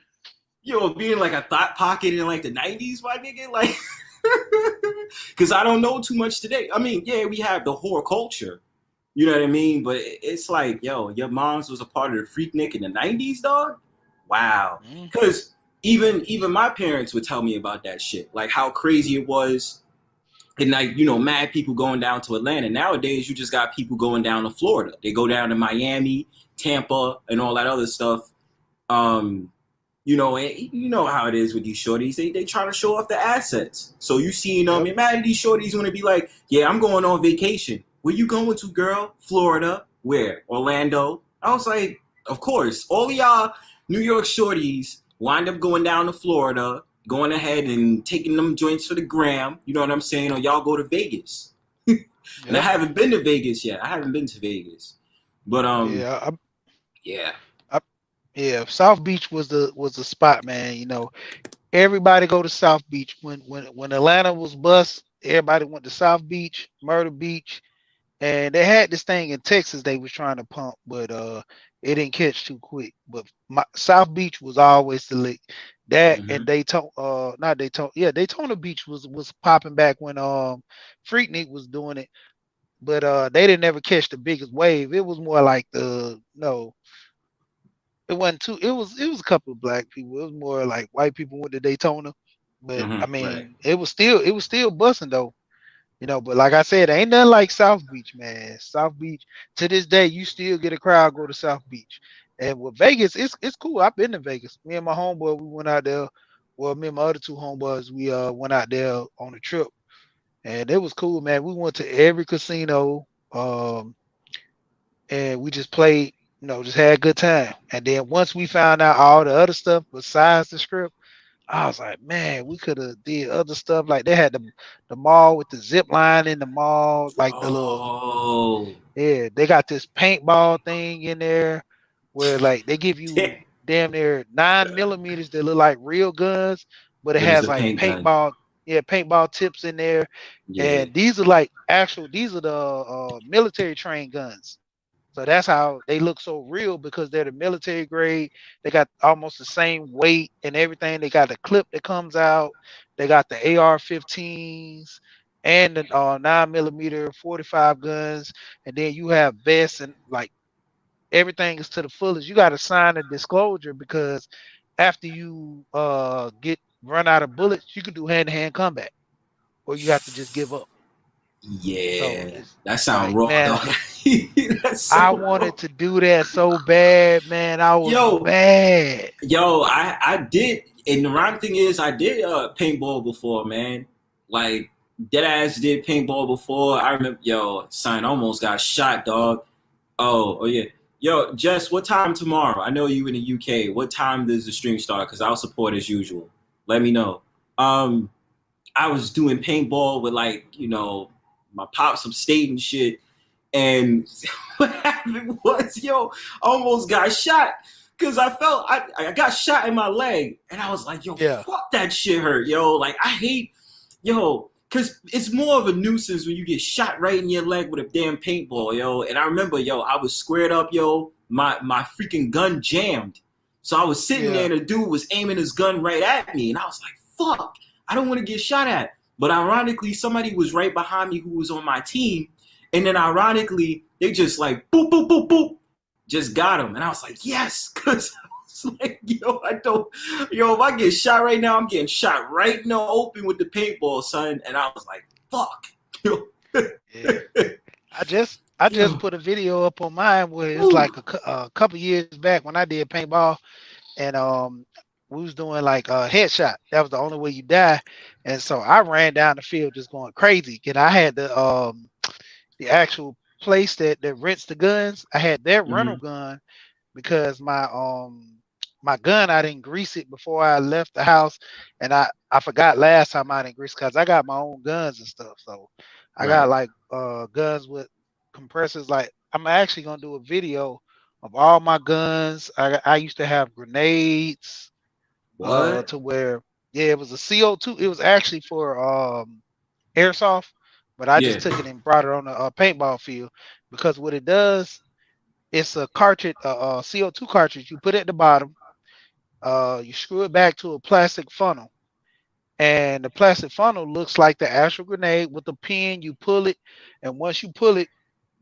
you let it release. Within 6 seconds, I think it's 5 or 6 seconds, it'll go off.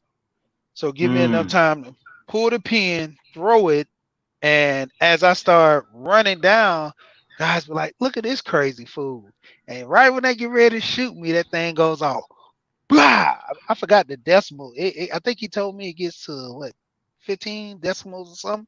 So it's pretty loud, and Still, it throws you off guard. Like this one dude, I threw it by his foot. And he was like, man, my ears ringing. He was like, man, you got me good. Cause I just thought something blew up. And he's like, man, it was right by my foot. And I just hit the ground and I just ran up on him. Poop, poop, you did. Picked up my, he's like, what was that? What was that? You know, because I told You the know guys what when I hit him? first got there, yeah, he was just like, ha, like, what was that? Because the paintball grenades they have, man, they suck. All it is just a balloon with paint in it. Mhm. And when you throw it, the balloon is so strong, but when you throw it, it just have you ever had like a water balloon where you don't tie it up and you make a mistake and drop it and it don't bust and the water just skeet out the top? Yeah. That's how the paint grenades were. So I was like, man, this Oh, okay. sucks. So I just started looking online trying to find different grenades and different stuff, and I ended up finding a airsoft place that had stuff. Because I ended up taking a paintball gun, took my son's old Nerf gun, I carved everything out, put the paintball gun in there, the grooves of the Nerf gun, screwed it back together. Man, I was out there killing them with the Nerf gun, man. Damn, yo, bringing Yeah, all the smoke out here. You know what I mean? But yeah, yeah, I would love to get back into the whole paintball thing again. That shit was pretty cool. I don't know. Well, I mean, obviously, and plus go out to the gun range. You know, that as yeah, well. You know what I mean? Because I think it's definitely, especially a time like this, we got to teach ourselves to be, you know, efficient with firearms, yo. Like, you know, I don't care what nobody says. We have to make sure we out here doing that. But yeah, dude, like, oh, my man just jumped on the stream. Perfect timing. What's good, brother? perfect You on timing. live, What's going bro? on? You might, you know, you Unmute got your yourself. mute up. What's up, baby? What's up? I just want to mute the YouTube so we didn't get that feedback, man. How y'all brothers doing tonight, man? We Good man, chilling, brother, good man. man. Yeah. I'm about to go live too, so I was just coming on to let y'all know I'm about to go live, and Yeah, I gave you a y'all shout start out talking earlier. about y'all start talking about paint grenades, and I was gonna just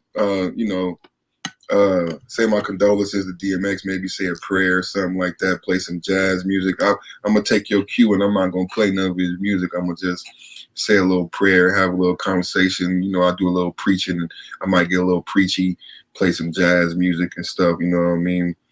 Brother, you know what it is? The Brownstone Powwow. If you play jazz music, make sure that it's is it a famous artist? Nah, I was thinking about playing some I got it up right now. I can play it. It's from Relax Music, you know, one of them 24/7 channels. Ah, okay. Yeah, yeah. So what? You know what we could do? I don't mind if you do the prayer, and I don't mind if you play Oh no, I'm saying not jazz right now. Not music. right now. I was gonna do it on my stream Oh, later oh. on. Yeah. I was Okay, just saying. yeah, for Yeah, sure. You know what I'm yeah. gonna do? I'm probably gonna you're gonna start over at 9:30, right? 6:30. 6:30. Oh, I forgot we different time zones. So PST. Yeah, right that's PST. here, Yeah, 9:30. 9:30. Yeah. So Yeah. I'll hop over to your stream. I'll probably cut down mine's. You're gonna start at 9:30. I'm gonna cut mine's down 9:45, between 9:45 and 10, and then I'll just come over to yours. Cause Yeah, I'm no, gonna you play. don't gotta. Yeah, no, you ain't gotta do that.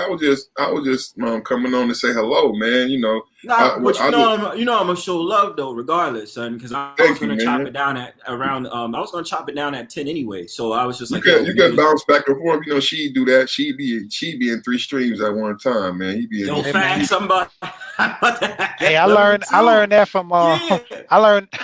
I learned that from New, man. New got like 3 phones. So Yo, New be busting on 3 Son. phones. Like he yo. be in the chat, like he might pick up one phone and he might say something in this chat, then the next minute I'm like, New, I just see you in the other I chat said the same because thing. He said something hella funny. He said Shaka is everywhere. yeah. Like he went live last night. He went Yeah, live I know. last I night. seen him. I just Yeah, seen I him, seen man. I him was on That was lit. live, yo. Yeah, I that seen was a him good on live. live. He was Yeah. trying to help brothers with the trades. Yeah, man. I think you inspire people, everybody, man. Like you talk about your stuff. So he started talking about the trades and everything, being a journeyman. And you know, I know some youngsters may have heard that. And he talked about his journey. And he from the Bay, man. He said he used to work at Lucky's. But he talked about his journey and how he ended up working and becoming an electrician, man. So I love how brothers be sharing their personal stories, because the youngsters is listening, man, and they looking for guidance, man. So to hear that he was homeless and he used to do this and that, and now he's an electrician and a man of respect, you know what I'm saying, with a career, that's dope, man. It's dope. Yeah, True because that. I Shout out did one Shaka last Noodle. night. Yeah, because I did one last night. I wanted to talk to guys about, you know, the mindset, you know, of dealing with issues, you know, with their family and not being able to talk to their parents. You know, I did one with a guy, he went 10 years without talking to his pops. And, you know, he was a little effeminate, man, but, you know, he actually came out the closet too. But the thing of it was just building that bond, man, because you know, you don't know what mindset you're in, you know, till you get a little closure that's going on in your life. And maybe if he would have been with his dad a little earlier, he maybe would have never took that route, you know. Right. But the whole thing of it was he was dealing with his father at that moment. His dad told him, he said, man, it took me a while to, you know, talk with you, man, but I'm proud of you. He was like, you know, and it took his mom dying to actually, I guess, pull the veil back because, you know, I did one too. I showed the video where it talks about um the mothers being, you know, like a thorn in these boys' side, to where, you know, they can kind of regret them. They can give them so much love. They can give them, you know, just like they had different terminologies, like a hidden mother, the trophy mother that makes their son have big accomplish and everything in sports, wanting, and they try to seek so much attention from their mom, in which, you know, they're trying to do everything to be great for her attention. Then you have the mother that's never around, you know, that when you need her, she's never there. And it was just breaking down so many different variables, man. I put up some videos. I even did the video with Will Smith dealing with his dad when he came back on the Uncle Phil show, how, you know, he was pumped Will head up and then all of a sudden just took off. Like, you know, Yeah. Will had to face that fact, man. And then a lot of brothers, we deal with these emotions, man, and we don't talk about them. So I'm like, I was trying to open up to, you know, this screen that I put up, someone's gonna hear it, and, you know, they're gonna have that, you know, regret, because remember we was dealing with Irv Gotti, $40, Yeah, where he man. was, you know, they talk about his mom. And that's a thing, man. And a lot of guys don't realize it. And, you know, he's accepted that burden. So I give him that. He's accepted it. It's a Has he burden. really accepted it? Has he really accepted it, or he's been manipulated? That's why I call his mom a pimp guy. Is he? I don't think he's truly accepted it. These brothers in this circumstance, I think they've been manipulated and coaxed into these situations, and they believe, because this is like the abused wife syndrome, right? Because the abused wife believes that her husband actually loves her. You know what I'm saying? And that when he's beating her ass, that he's actually loving her. So that's what these little boys are going through, like the Antoine Fisher thing, that, you know, she abusing you sexually, mentally, physically, and that's how you interpret love. And then you go get a woman who in turn does the same thing to you. I don't think he's made a choice, and that's reflected in his decision when he picked that woman. For such a successful, intelligent man, he picked a woman that abused him just like his mother did. I think he's up under that witchcraft that we talked about today, and the spell hasn't been broken. I hope he keep coming back to the panel so we can get that demon up off of his back, because I think he up under the spell of that mother. Like you talked about, it's called, they got a helicopter mom. You know what I'm saying? All of those. Yeah. All these Yeah, terms man. for moms, bro. Yeah, man. And the brother that you're talking about was who again? $40. Irv Gotti. Oh, He's I know him. Pastor Yeah. $40. Yeah. Good Yeah, brother. And he a Pastor. real cool Intelligent. brother, real Good Yeah, brother. intelligent. he's a real laid back dude, and, you know, every Nurse. time I see He's him, a nurse. yeah, that's what. Yeah, I see him, like, cause he'll be on a stream or whatever. Like, I'll be on a stream with him. He'll be like, you know, pointing the camera, you know, digging on his food. I hate him for it because he make me hungry, but it's all good, bro. Be making me hungry and shit. Down right? south, yeah, he probably eating real good. Eating real good while I'm on the stream just looking at the food. You got some Yeah. nerves. You got some damn nerves. But yeah, he's a cool, laid back dude, and I just think that you know, he's a very positive dude. He's very laid back. So I mean, hearing the story, it's just like, oh, okay, we get to get the perspective of, you know, something else that, you know, brothers might be going through. You know what I'm saying? That's why I always advocate for our brothers to have a mental space. You know what I mean? And I go hard for that shit, because I don't want our brothers to feel like, you know, dealing with the stereotypes as so-called African Americans, especially, like our voices is not heard. you know, it's a battlefield for us. You know, like Yo, I really been sorry. fighting that. Yo, I'm digging you, man. That's our fight right now. If you check my last couple streams, I'm fighting now. I did the stream on Easter about the Judases in the manosphere. It gotta be group therapy. It gotta be mental health. You know, Kev did an interview with Soul Shader, and Soul Shader asked him, what is the benefit of the manosphere? Does the manosphere have any credit? And I think that comes out of these Judas guys coming on trying to get pussy in the chat, talking about pimping and all this stupid shit, and not really doing the mental health and the work that needs to be done with men. You know what I'm saying? So you got slow down, perfect. I'm sorry to interrupt you. I'm just curious. So you said Judas? What's that term? Explain to me. Like the 30 pieces of silver. I believe there's men coming in the manosphere as Judas, selling out the manosphere true message and the true power that of this group therapy and mental health that it should be, and using the manosphere for to get brownie points by picking on women when they come on panels, you know what I'm saying, and downing other brothers and using this simp terminology, you know what I'm saying? So, and then trying to get pussy on panels, you know what I'm saying? Having twerk contests and having vulgar women on panels who drink alcohol and use profanity. And we go from one medium and talking about traditional marriages and not accepting behavior from a woman, and then later on that night, I'm on a panel with a type of woman that I just talked about and advised 20-year-olds, and she talks about discernment and critical thinking. Now I'm on a panel with this bitch? Politicking? No. That is subverting the community. That is subverting the message. And I see it, and I've been calling it out. And I wanted to say, give you kudos on really recognizing what this space is. There's 20-year-olds like Soul Shader, super intelligent young black man, and he's noticing it. He's noticing that you're discrediting the fucking community, and he doesn't see validity in it. There's no merit to him because you just fucking talking about pimping and drinking and hoeing and trying to knock a bitch in the panel, in the chat. And he's missing those mental health breakthroughs that we're having with Irv, what we're having with JoJo. When we're the other day when we had a girl come on here, bro, whose father died, start crying. That's the measure of the manosphere. You can get your woman somewhere else. Right. Go to POF. And you know this the crazy. And I'm gonna say this one thing. Go ahead. Go ahead. Nah, go ahead, Barbara. Oh, I was just gonna say real quick. I said like I was saying early in the stream. I don't know if she caught it. I was more or less. I think my problem was I was getting at dudes that was anti-manosphere. That was something I was getting at them about. Like, how could y'all be against men? How could y'all be against men that want to create a space? Now I get it. Yeah, we'll talk about women. You know what I mean? The dudes in the space will talk about women and complain, but I'm like, y'all are talking about one specific sector, or one specific like group or tribe or whatever. But you're not even trying to recognize the more stuff that we have here. You know what I mean? And it's like when I came here, Bronzebird, come on, I love you, bro. And I say that I love all the brothers in this space, virtual love, bro. I respect all of y'all. You know what I'm saying? So it upsets me a little bit. Like, I'm the one that pushes for men's mental health, and I hear dudes like, yeah, the manosphere is a waste of time. And then they put up all these bullshit videos like all day, like, oh yeah, like, look at y'all in the space, and then they say stupid shit just because she's in the chat. Jessica X, like, oh yeah, she's trying to rob these niggas for money and this, that, and third. I'm like, yo, Jessica X is an intelligent woman. Why she gotta rob niggas for money? She's having a conversation and understanding what's going on.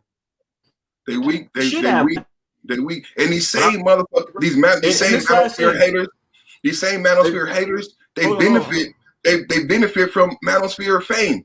They wouldn't exist without friends that they have within the manosphere. So how can you hate on the manosphere when I only know you because of your associations with someone from the manosphere? Right. And I'm gonna say this last point, and she get a word in after me. My thing about it is that I always ask them, like, if you have so much problems with dudes in the manosphere, why don't y'all create a new group that's teaching so-called black men to take responsibility? That's the thing that pisses me off. Like, you can't talk all this shit all day about the manosphere this and manosphere that, and you haven't created anything. And I started to reel back because one of the brothers that I usually had an argument, I just felt like he was a troll.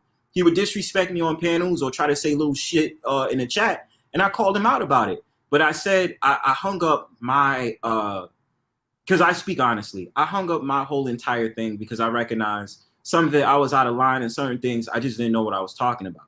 So I understand there's infighting within the manosphere, but at the same time, my whole entire thing is I never stopped on what my mission was to support my brothers virtually and in real life.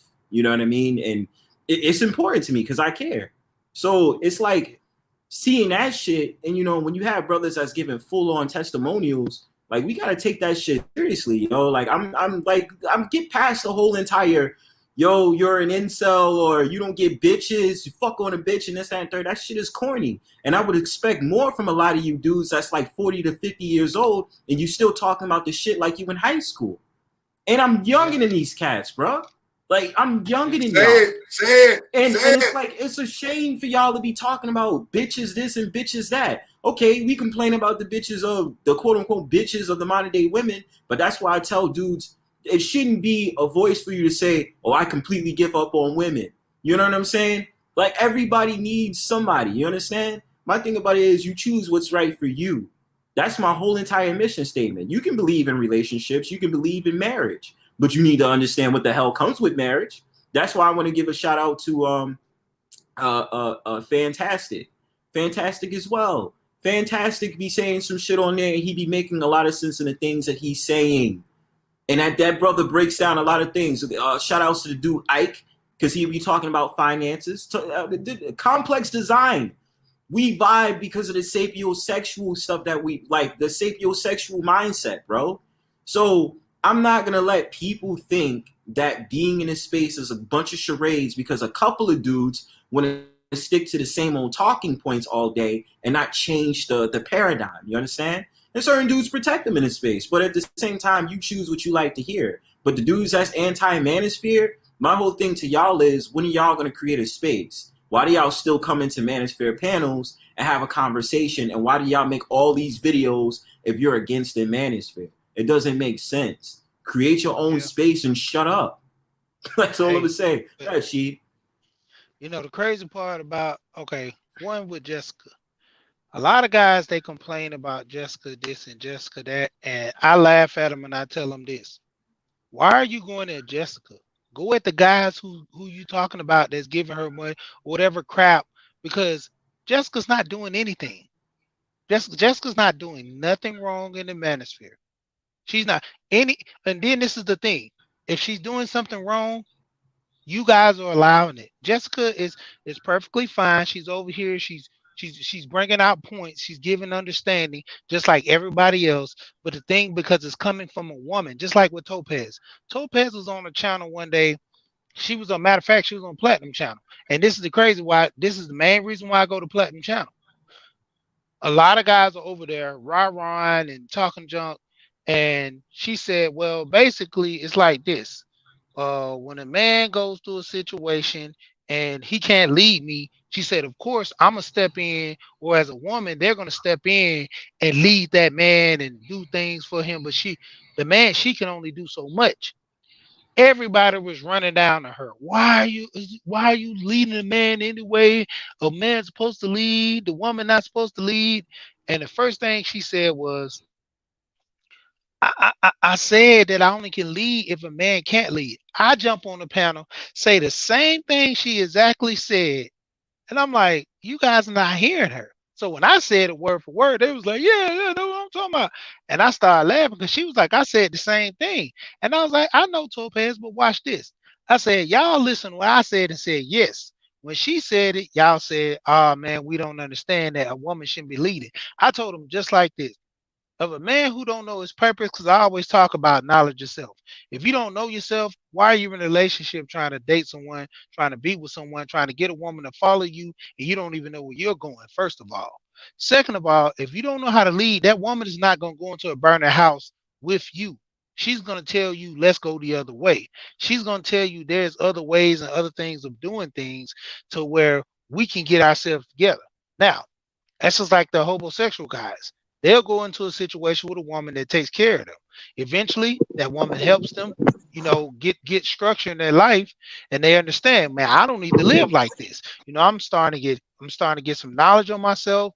I'm starting to get a job, get money. Man, I think I'm gonna go ahead and deal with this woman this way and marry her, or I'm not gonna deal with this woman because she don't like the way I'm so smart right now to where I'm surpassing her, because it always come a time, when a student becomes the teacher. Because once you start gaining more knowledge, some people they outpass their teachers. Because it's just common. Your teacher, if they've only grown so far through the knowledge they have, this day and time, give an old person a cell phone and tell them to get on Facebook. They don't even know the first thing about where, they can go to the search bar and you just type in facebookhere.com. I don't know, versus you showing them, hey, hit that F app for Facebook. There you go. Because we're in the age of technology. Like I said, when it comes down to it, a lot of the guys in this space, I go to these guys' channel. Sometimes I go over there, I always give these, statements to where I prove a point to where something that happened, or we're talking about pimping and messing with women. Like, yeah, man, I did my little thing back in the day. I did this, but yeah, I always let them know I'm married. I've been married for 15 years, man. So me doing that stuff back in the day, it got me to a point to where I am now, where I know not to do this and do that. See, and a lot of guys like this one guy, Lauro, he always asks me, why are you over there in the space be dealing with these dudes and you Hey, married? I'm gonna drop off. My thing is, okay, All right, cool. brother. I'm Thanks for gonna coming meet up, you in a bro. minute. Thank you, man. Y'all building too. Peace. Yep. I Peace, tell Chief. the brothers, I come to the lion's den, just like Tupac said. The only way that we're gonna work with these people, man, we got to go over there where they at. Because half of them don't know. They're deaf, dumb, and blind. They don't know how to move. They don't know how to be led.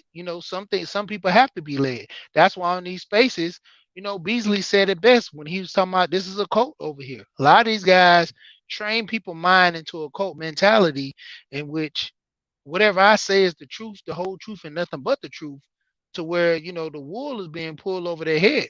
You got guys talking about finance, you got guys talking about mindset, you got guys talking about building.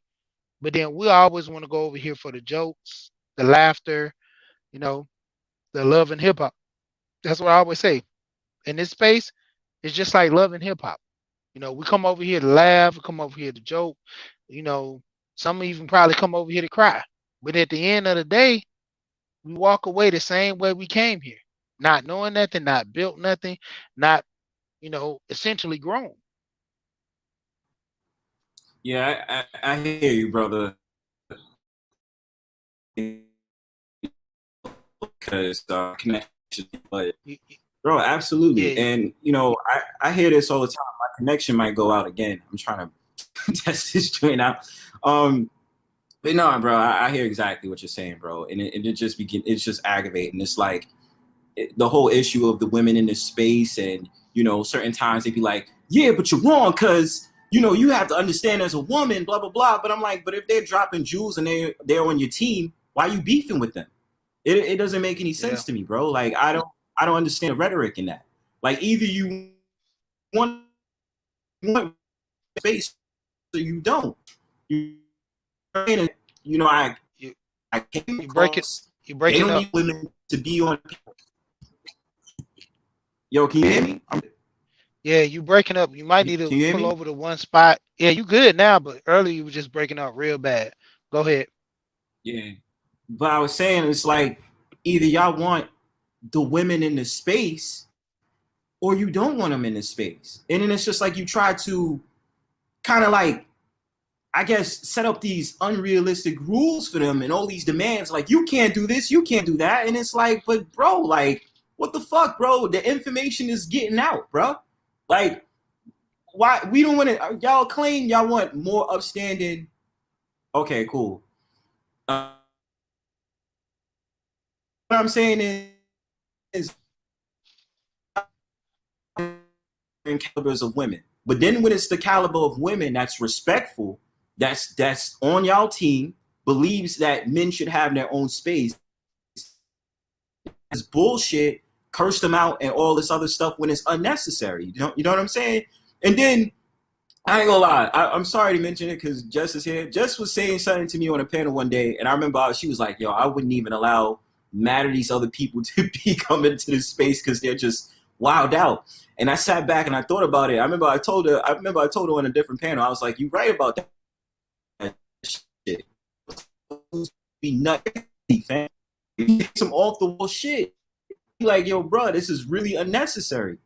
You know what I'm saying? The way y'all conduct yourselves, would y'all conduct yourselves the same way on the streets if y'all had this conversation in person? Yes or no? You know what I'm saying? Nope. Like, those are the different things that I wonder.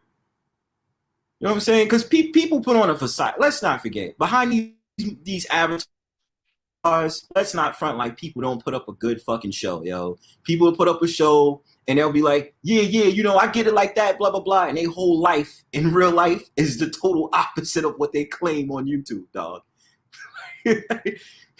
You see it, you just be like, nah, fam. You know what I mean? Yeah, I mean, the crazy part, man, what kills me, like you said, a lot of guys won't do this in person because I laugh at a lot of guys when we're talking in the space, and I just tell them point blank. I say, man, you'll never see me, I'll never see you. So everything you say, it don't really affect me because I can just turn this YouTube off. You know, I can go about my day. And a Right. lot of guys don't get that, you know, and I hear them getting all emotional. You know, that's why I do that with the panel because I'm like, when have men got this soft to the point where they can't take constructive criticism? They can't take any man saying anything about them. You know, if you say, man, you a punk. Oh, why you gotta call me a punk? Catch a I'm flight, like, nigga. yeah. And I'm Catch a like, flight. dude, even if I do that, we come face to face. Like, what is gonna be the detail of this story that you gonna say? Yeah, we got together because you know, like I told people, you know, I met up with Kane, I met up with Smooth. When Smooth came down to Atlanta, we had a situation where I talked with him and I, you know, kind of helped him move around a little bit and, you know, kind of work with him. We jumped out a couple of times and moved around with each other. And essentially he got him a little car and everything and he was looking for jobs and I was telling him, I said, hey man, come do this driving. It's easy money, you know, and he got another job, but he's cool with it. And like Mhm. I said, just the whole thing is, man, when it come down to it, men gotta help each other build and just do something, man. And that's Right. the whole biggest thing. You know, like I tell guys, like I be pushing this whole life insurance, man. I be pushing guys trying to do something for themselves. A lot of guys not doing them for themselves. You know, they And a lot relying of on the guys next ain't man to help patient. them out. Yeah, Yeah, and a lot of yeah. guys ain't patient enough. You know, it's like they create excuses, and this is why I always talk about this in real life with the men's mental health initiative that I'm with for our brothers. You know, a lot of times I say, "Yo, bro, why don't you just come through and all the stuff you was texting me on the phone and calling me about? Yo, come over to the center over here, bro. Like it's all brothers. We all can connect. You know what I'm saying? Shout out to my bro that really do it. And yo, just travel down. I got you. Nah, man, because you know good though. You know what I'm saying? Like, nah, I don't gotta worry about that. I said that pride shit, that shit gotta go away, man. Like, I'm not with the whole entire, you know what I'm saying? I'm too much of a bigger man to ask for help from fellow brothers that want to help you. You know what I'm saying? Like, I'm look, listen, if I need the help, I need the help.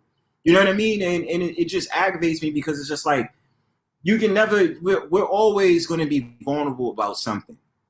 I don't care whether it's little things or it's big things. You're going to be vulnerable to certain things, and there's people who have the tools to help you.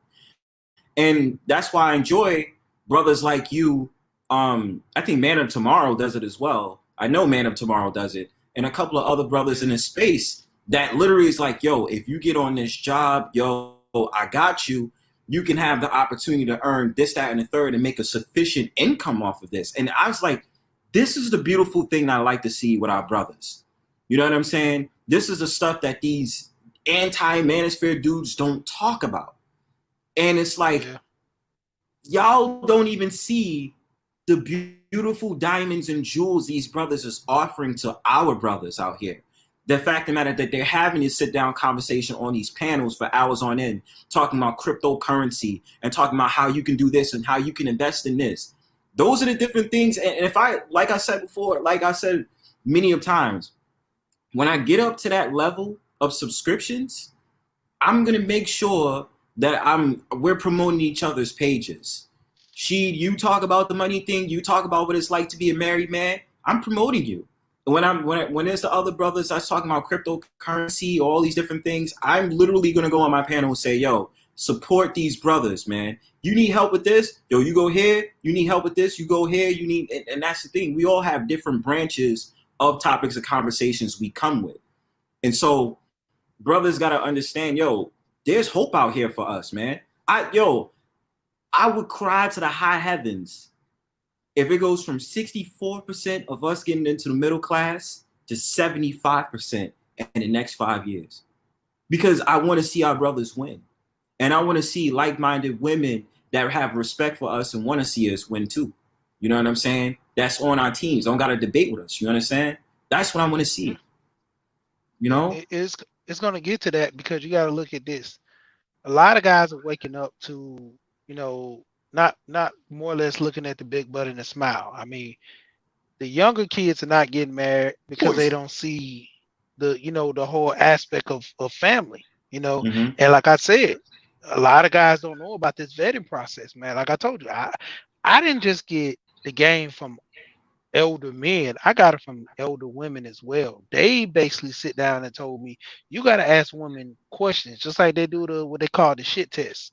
And they ask you, what if this and what if that? You got to do that with women as well, because that's the only way you'll know the blueprint of them. Because like I was explaining on Roger's show, a lot of women hide their emotions or hide their feelings and hide things that went on in their life.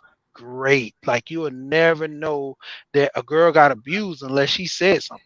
No, Right. unless she tell you she got raped as a child, you'll never know. Because what's it to her to tell you? What is she gaining for telling you that she got raped, that you got trauma in her life? She has trauma in her life. That's one of the big things you're gonna learn. She has trauma in her life. And then what are you gonna gain if she tell you that she spent a lot of money and that means she's not good with money. So you're already showing the man your defaults. Like what man is gonna take you serious and what man is gonna respect you, because he know he's gonna have to put in that work. But the whole point of it is a woman's coming out clean and giving understanding of who you are. I mean, who she is, it kind of gives you a better judgment to say, well, at least she's looking for the help, or at least she's trying to this. And if you want to take on that battle, then there you go. Versus you going in blind, don't know anything, but then that blames yourself too. Because, like I say, it deals with a lot of men dealing with women don't know how to cook and clean. So, what point do you didn't know she didn't know how to cook and clean when you first got with her? 2-3 months down the line when she wasn't cooking and clean, or when it comes all the way up going into 5 years of y'all married and she never once cooked? Because I've always said, once you start something, you got to keep it up. So if you lead with your wallet, you're gonna always lead with your wallet. I told my wife this one day. One of her family members always open the doors and push up the chairs for the women, all the women, all the time. And like I told her, she's like, why you don't do that? I said, because if I do it, I have to keep it up. I said, I'll do it every once in a while to just be nice and pleasant, but I'm not doing it all the time. I said, because you're going to expect that all the time. I said, Right. I treat you like a woman. I'll do things for you. I said, but the thing of it is, if you go overboard, to them, that's something that needs to be done and implemented every single time.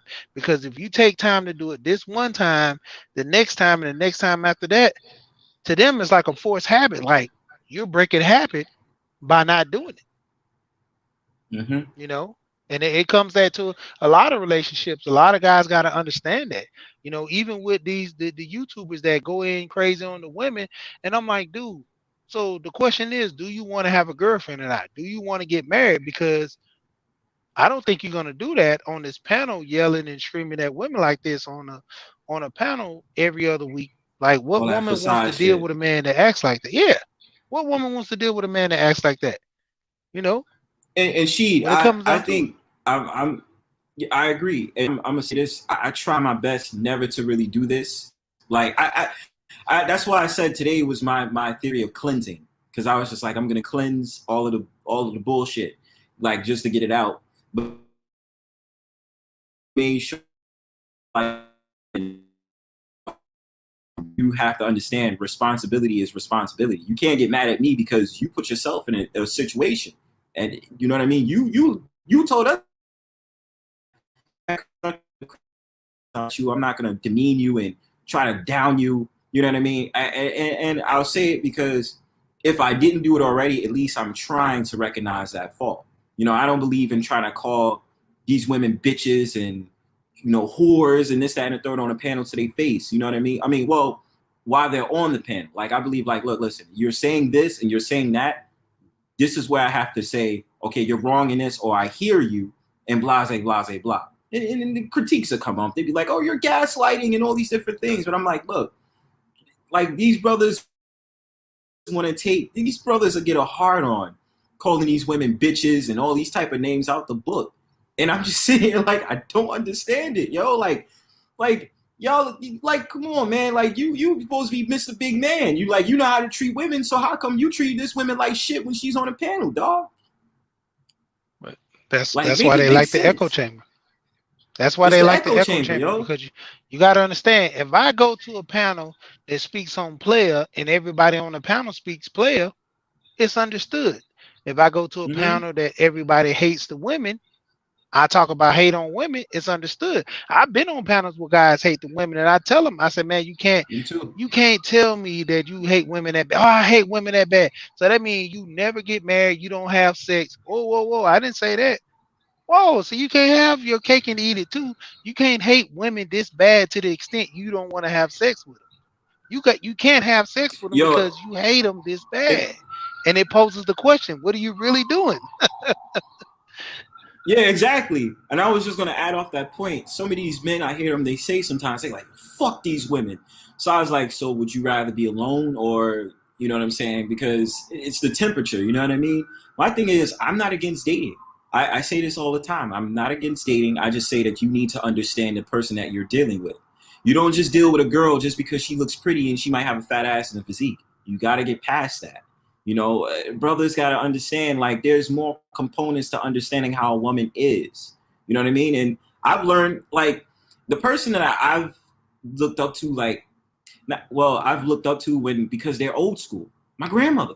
You know what I'm saying? Of course, my mom too, but my grandmother. Because my grandmother would say some shit like, don't be dealing with these pissy behind girls and all this other stuff. And I'd be laughing. I'd be like, what you talking about? But when I started understanding the way that they move, they had a respect about them. You know what I'm saying? They just like, these are not the type of girls you want to go for, Bronzebird. Like, you got to learn, like, you know, and me learning my whole dating circuit on how I dealt with these women, I become stronger. I'm just like, look, this is what I tolerate. This is what I don't tolerate, you know? And then coming into the space, I had to recognize, what is blue pill? What is red pill? What is black pill? This whole thing that they call purple pill and all these different things. So it's just like, brothers is not modest. And I just feel like certain brothers is just not modest. And like I said, like you said earlier, it's an echo chamber. They want to feel proud that they yelled at somebody and called some girl out of her name and all these different things. And I'm like, but in real life, would you have that same respect? You say you get bitches, right? So if you get bitches, this is the same antics and same way that you talk to them? Yes or no? Yeah. Player. You know what I mean?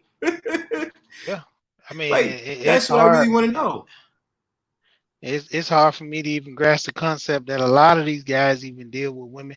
You know, I was on a panel earlier, and who was it? It was they was playing some videos, and the guy was like, well, you know, if a girl tell me that she gonna dump me because I ain't shit and I ain't amount nothing in life, he's like, well, you deal with me, then you know, if I ain't shit, then that means you ain't shit because you chose to deal with me. And I'm like, dang. Right. So like, dudes out here vibing theyself as being nothing and worthless in life, and if you choose to deal with me, that shows what type of woman you are. I'm like, whoa, like, dude, bro, how can you live your life like that, man? Like, you are the bottom of the barrel, and you just projecting like, man, I know I'm lazy, I know I'm horrible. So if a woman deals with me, she gotta have mental issues, you know. And a lot of guys do want those women with mental issues, like with daddy issues. They love those type of women because they think they can manipulate them and control them. You know, that's like the same thing with the women. Women want men with mommy issues or even daddy issues because they can manipulate them too. Oh, you just didn't have a good childhood. Oh, you were just adopted, or your parents wasn't there for you, and they know, well, broke. I'll always be there for you. Yep. Yeah, you don't know this, you don't know that. You know, and it's like, this the thing about is being a strong man. That's why I don't understand. There's these two particular brothers misguided, I would say, and I'm not trying to diss them, but like they're intelligent. I will say that they're very intelligent. But what I never understood about their rhetoric is they're proud of calling themselves dusty. And not to say that I take that word seriously, because I understand it's a shaming word, especially towards so-called black men. But as a man such as yourself, that I would try to hold in the highest esteem, even though I disagree with you about certain things, why do you refer to yourself on a term that was basically built upon the idea of defying you, to make sure that you're the bottom of the barrel, that you're not respected, and that these women don't respect you when they say that word? Why are you proud of calling yourself that doesn't mean a positive thing? And it goes along with that rhetoric of trying to, this whole nonsense of like trying to remix bad words, take a bad word and then remix it and make it good. Like calling, like when women was being called hoes, now they sit up there saying it's good to call yourself a hoe and all this other stuff. The same thing. And I never understand these brothers, why you feel like it's the need to down yourself but think it's a positive, man. Oh, I ain't shit. And this and the third. No. You have to understand the power of words. The power of words is important because it releases a type of spirit upon you, a mindset and emotion upon you. So the thing about it is, when you say negative things about yourself, that's how the world is going to think about you, and that's how you're going to think about yourself. And my thing about it is, there's a lot of stuff about us that we may not like about ourselves, and we might think is a bad thing about ourselves, but we don't show that out to the world. We want to show ourselves to be positive. Ourselves to say, hey, look, listen, I may not be in the greatest position right now, but I'm a motherfucking king, or I'm a warrior, or I'm a this, I'm a that, because that's the type of mindset we need to have. I'm tired of the negative bullshit. We need to have a positive mindset. And the words is the main thing they have to understand. But the biggest, like I always say I always talk about knowledge of self, knowing who you are, knowing what you want to do in life, and that builds on to what you know what I'm saying, essentially is going to be moving around and doing. And a lot of guys don't have that knowledge. So going to seek the knowledge is easy, but nobody likes taking the easy route nowadays, to me. I mean, like, hey, go get a job, save you money, buy a house, buy a car, do this and that. That's the easy way. Nah, the hard way is you want to take the hard way to go take all your money, go spend it at the strip club, go buy flashy jewelry, go buy a nice car, flashy cars and stuff, lose it all, get it back, lose it again, and look back 10 years and say, man, what I've been doing with my life. Right. And then Because it's too we late don't know. because you don't understand and all that other stuff. Right. Yeah, and It's I had a friend. Let me say this real quick. I had a friend that said yeah. he didn't know anything about money. And the craziest thing was he was like, I was never taught how to do a balance a checkbook, never taught about buying houses and stuff. I was like, dude, to me, there's no excuse because the internet is at our fingertip now. Our parents didn't have none of this stuff. I was like, so Right. Google, YouTube, I mean, you got constant things that can help you. And then not only that, go talk to a financial expert. Go Mm-hmm. talk to someone. I mean, you can give some of those get free consultations the way you sit down and talk with them and get an understanding what are your options and what do you want to do, this and that. But a lot of guys they like the excuses because it's more pleasant to them to have those excuses to where it's something that they can fall back on. Right. I definitely, and you know what it is? I think what I really want to talk about more about the journey. You got to look, like, I don't know if dudes do this, but you have to look inside yourself, man. And I think that's something that I've learned on my spiritual journey as well. Like, I have to look inside myself. Things that's mentioned or said, you know what I'm saying? And things that's expected of me to do, like, why is it like, oh no, I'll do this, or I'll put it for another day. Like, I want to preach this so much. Like, the internalizing of yourself is a very important thing, man. Like, I can't stress it enough, yo, because you'll start to realize how much bullshit or how much strength you have in yourself, yo. And I just don't think that certain people is willing to go that deep. You know what I'm saying? Because when you sit on your ass and when you really think about it and you meditate, you be like, yo, did I really do this? Did I shouldn't I do it this way or that way? And then you start to become stronger because the pressure starts to come upon you. You know what I mean? And that's what I think. But yeah, bro. Oh, And I was gonna tell you about to get ready to smash out, man. I'm about to the what? get ready. I said I'm about to get ready to drop off in a minute. Oh, okay, cool. I'm gonna come up. I'm coming up on. I've got like 4 minutes extras, but man, thank you for coming through, bro. I appreciate you a lot, man. And you know, to those that's in the chat that don't know, please subscribe to Sheed We Here.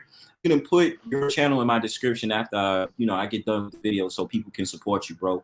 But support the real, All right. man. We out here. We support, of course. Yeah. Yeah, man. Thanks for coming through, bro. I'm gonna just play one more song, and then I'm gonna get up out of here. But thanks for coming through again, bro. Appreciate you. Yeah, man. And I always, man, follow through with you, Absalom, man, because you guys, man, you guys are putting in the work and building. You know, I told Go P the same thing, man. I say when I seen this channel, when I first got this channel, man, and I kept telling them, I was like, man, this is what people need, this information. You know, like Yeah. he been going in these past couple of days. You know, he talked about the art of wearing a dress today, man. It was just crazy how, you know, when a man sees a woman in a dress, how he, you know, his reaction, especially in those nice dressed out, not even just fitting dresses, but like the sundresses, Mm-hmm. man, the way how she's, you know, got herself together. It's a wonderful thing. He talked about the frozen egg series, man, where he was having the point where I didn't even notice that women who freeze their eggs, they gotta pay like Yep. storage fee for it. I Yeah. was like, man, he broke it down. But yeah, I'm gonna make sure I catch that vid though. I make sure. You still there? You cut off. yeah, I was switching on my phone. But yeah, you gotta see that stuff, man. Like the video, man, Gold P be having some crazy stuff. And I told him, I said, man, I say your channel's kind of turning, like you getting kind of maniferish because he's breaking down so much stuff, and you know he's coming from the point from the because his channel's always been, you know, he always says it's a male space, it's a male channel, but the women are always welcome.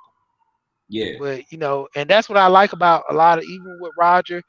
You know, Roger invites the women because that's the whole point. A lot of women just don't know.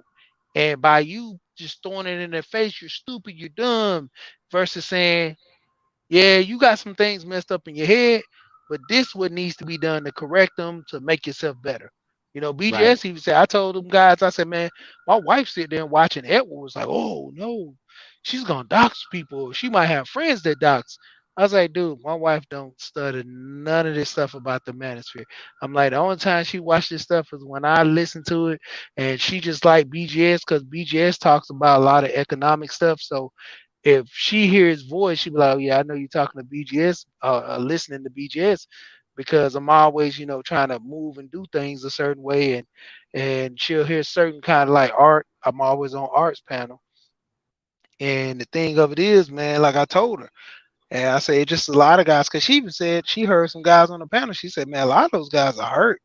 She's like, I don't even think none of them gonna ever find a wife or anything because they carrying this hurt pain, and until they can kind of get past that or you know build like there's one say you got to heal for you build. Until they heal that Facts. pain, they can't move out. You know, that's why these guys coming out in rage because they haven't accepted, man. You know, Red pill I rage. hey, and a lot of them, oh, I'm red pill. Yeah, but you still in the rage stage, just like with Neil. After he figured out, man, this is gonna be my life, he calmed down. He started training. He started making himself better. Like how many guys we hear in this space? Like I heard one guy, it was crazy. This guy was like, man, when I came to this space and I learned this and I learned that, man, I would have made $100,000 a year, and these women still not checking for me. And you know, I Oh kind of yeah, jumped on there. yeah, I was yeah, like, yeah. dude, so you Hmm. think that you making this money, the women are gonna just come? That's not how I'm it's like, supposed to be. That's exactly. I think I know what you're talking about, and that's that right there. I said you don't like being a man or being on your journey. You celebrate the accomplishments you make, but you don't do it for the validation of women. You do it for the Yep. validation of yourself and the Most High. that's what you're supposed to do. When you get to the status you're gonna be at, women are gonna flock to you. You know what I mean? Like, you don't have to worry about women and all that. Once you get comfortable in your position, then you can worry about everything else. But you should never, ever, ever, ever have accomplishments you make in order to feel as if that needs to be validated by a woman. You're doing it for yourself. You're building an empire for yourself. You're making your kingdom. So brothers need to understand that. So it's disappointing because because the bitches ain't checking for me. So what? Look, this is the last thing I'm gonna say. Sheed, you get the last word after this, and I'm gonna play one song. The thing that I hate is that, they'll claim because women have this certain characteristic and certain guidelines on what they want out of a man. A lot of these women talk on a soapbox, okay? They claim they don't like the dude that's below 6 feet. That's a lie. They claim they don't like the dude that earns 6 figures. That's a lie. They claim they don't like the dude that don't have a 6-inch penis. That's a lie. Like all of that stuff that women will say, listen, brothers need to work on self first. Be concerned about your accomplishments. And then, again, be like, I know I'm repeating myself, but I'm just saying this because I want to add this on because it's really important. And I don't think that brothers understand that. To validate yourself by a woman? Nah, man. Last word, Sheed. I'm gonna play one more song and I'm going to get out of here. Yeah, man, because my thing, I keep pushing the guys at the end of the day, too. If you like cars and stuff, man, I'm into the cars. I'm buying a car for me. I'm not buying a car, just to impress a woman. I'm buying a car because of the horsepower. I like it. I'll go and get, a nice watch, an Invicta. If I had the money to get a Boulevard or any kind of other nice watch, it's because I like the quality. I like the craftsmanship. I bought a watch for my cousin. The watch, it's just a basic watch, but when you flip the side over, it turns into a cigarette lighter. I bought it off of Amazon because this dude collects watches. He has like tons of Invicta watches with the swimming cases and stuff. He has like fossil watches, all kind of watches, man. And that watch with the flick that starts to light, man, he loves that thing. He like, man, dang, I can light my cigarette, and I'm like, hey, it's something different. I know you like watches, so I paid attention to it. And it's an interest of his. That's what he likes. Exactly. So yeah. Sheed, my brother, thank you for coming on. I appreciate you. Y'all brothers, make sure y'all subscribe to Sheed We Here. This was a great personal stream. I think I feel like doing one tomorrow. I'm not sure how it's gonna go. I might do one tomorrow. I'm thinking about it. So y'all be on the lookout for that one. I'm gonna drop you down, Sheed, because I'm gonna play my music. But thank you for coming up, bro. Appreciate you, my peace. brother. All right, so y'all, listen, I might do a stream tomorrow. I'm not sure yet. I might, and the whole point of the stream tomorrow is I do want more of y'all to come on the stream, vibe with me, rock with me. I'm interested in doing a jam session too, so we'll see about that in the future. But as usual, the dates is going to be certified. Fridays, usually around 8. From the windows is 5 p.m. to 8 p.m. is going to be the start time for my streams. I want you guys to vibe with a brother. You know what I'm saying? It's all love out here. So today was a great day. RIP to DMX. I was able to cleanse on this panel. So before I leave, I'm going to play one last song that's on my head right now. And then after that, I'm going to close the stream up. But thank you for coming, guys. If you want to rock with me to the song, rock with me. If not, I'll see you on the next stream. So let's play this song.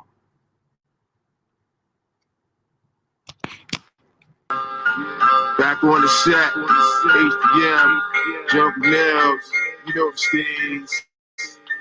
Bring it on. Jungle Mill style. Represent. Tips and hustlers, man.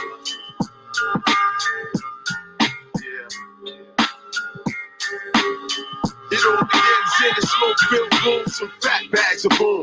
The more that I consume, the more my brain's in tune. True, many assume to get with my platoon, but they meet they doom when they inhale the fumes. And once the herbal mist sets in, then it begins. I'll be expressing verbal madness, thinking thoughts of sin. I blitz poetic scriptures from the scrolls of old, with no reward for my sword, just pay me in gold or platinum, smacking them. MCs, leave them praying on their knees while I'm pumping these trees. With ease, I breeze through my lyrics, and you can hear it through the spirit. I reveal it, plus that beat that makes you feel it. Is it my red eyes that helps me prophesize, or am I hypnotized by the traumatized stimuli? Who can deny? No doubt, my fly stay high all the time to keep the corners open in my mind. It's too sublime, so rewind and analyze, read between the lines, spark the element, catch the next rhyme. This is for the real MCs. This is for the real MCs. You know T-shirt. This is for the real MCs. This is for the real MCs. You better recognize the realness, cause only real niggas can feel this. When I reveal this lyrical genius, see what I mean is I rip the rhyme that hit the head like bash. Strictly jungle nil style, getting out, shooting extra rap. Said who want it now? I'll get fouled. I'm ripping MCs freestyle, don't make me dig in my past. Now how many rappers must get torn out the frame before they realize that this shit ain't no pain, no pain to what I'm saying when conveying my speech. I rhyme for real representing on the streets and the corners. Let me inform you, because I'm gonna annihilate this track and blow MCs out the water. Lyrically slaughter, you're scared, well you order. B, cause seeing me lyrically, you're a corner. See, you know the C is hype the Madman G, or HDM for all of them who from around where I be. Cause this is for the real MCs. This is for the real MCs. You know T-shirt.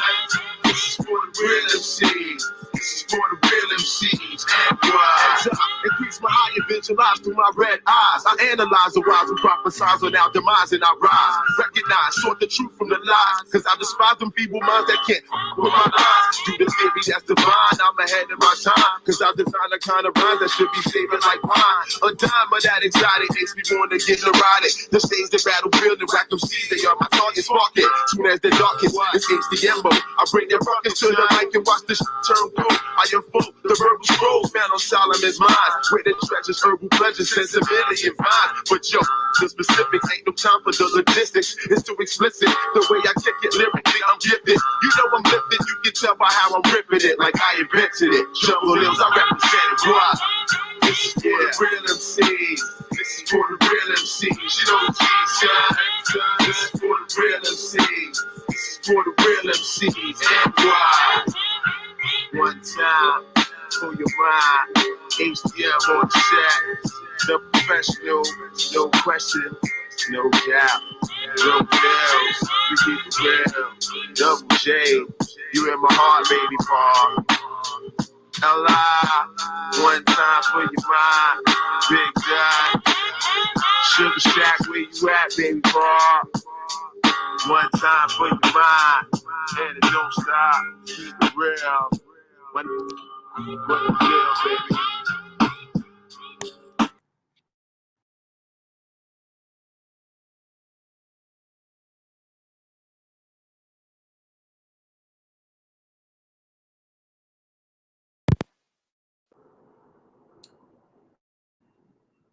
All right, I think y'all can hear me. Okay, cool. So yo, this is the end of the stream. Thank you guys for coming through. To the latecomers, sorry y'all late. Well, I'm gonna have a stream tomorrow, a short stream tomorrow. If y'all down with it, y'all stay tuned. Y'all have a good night. Peace.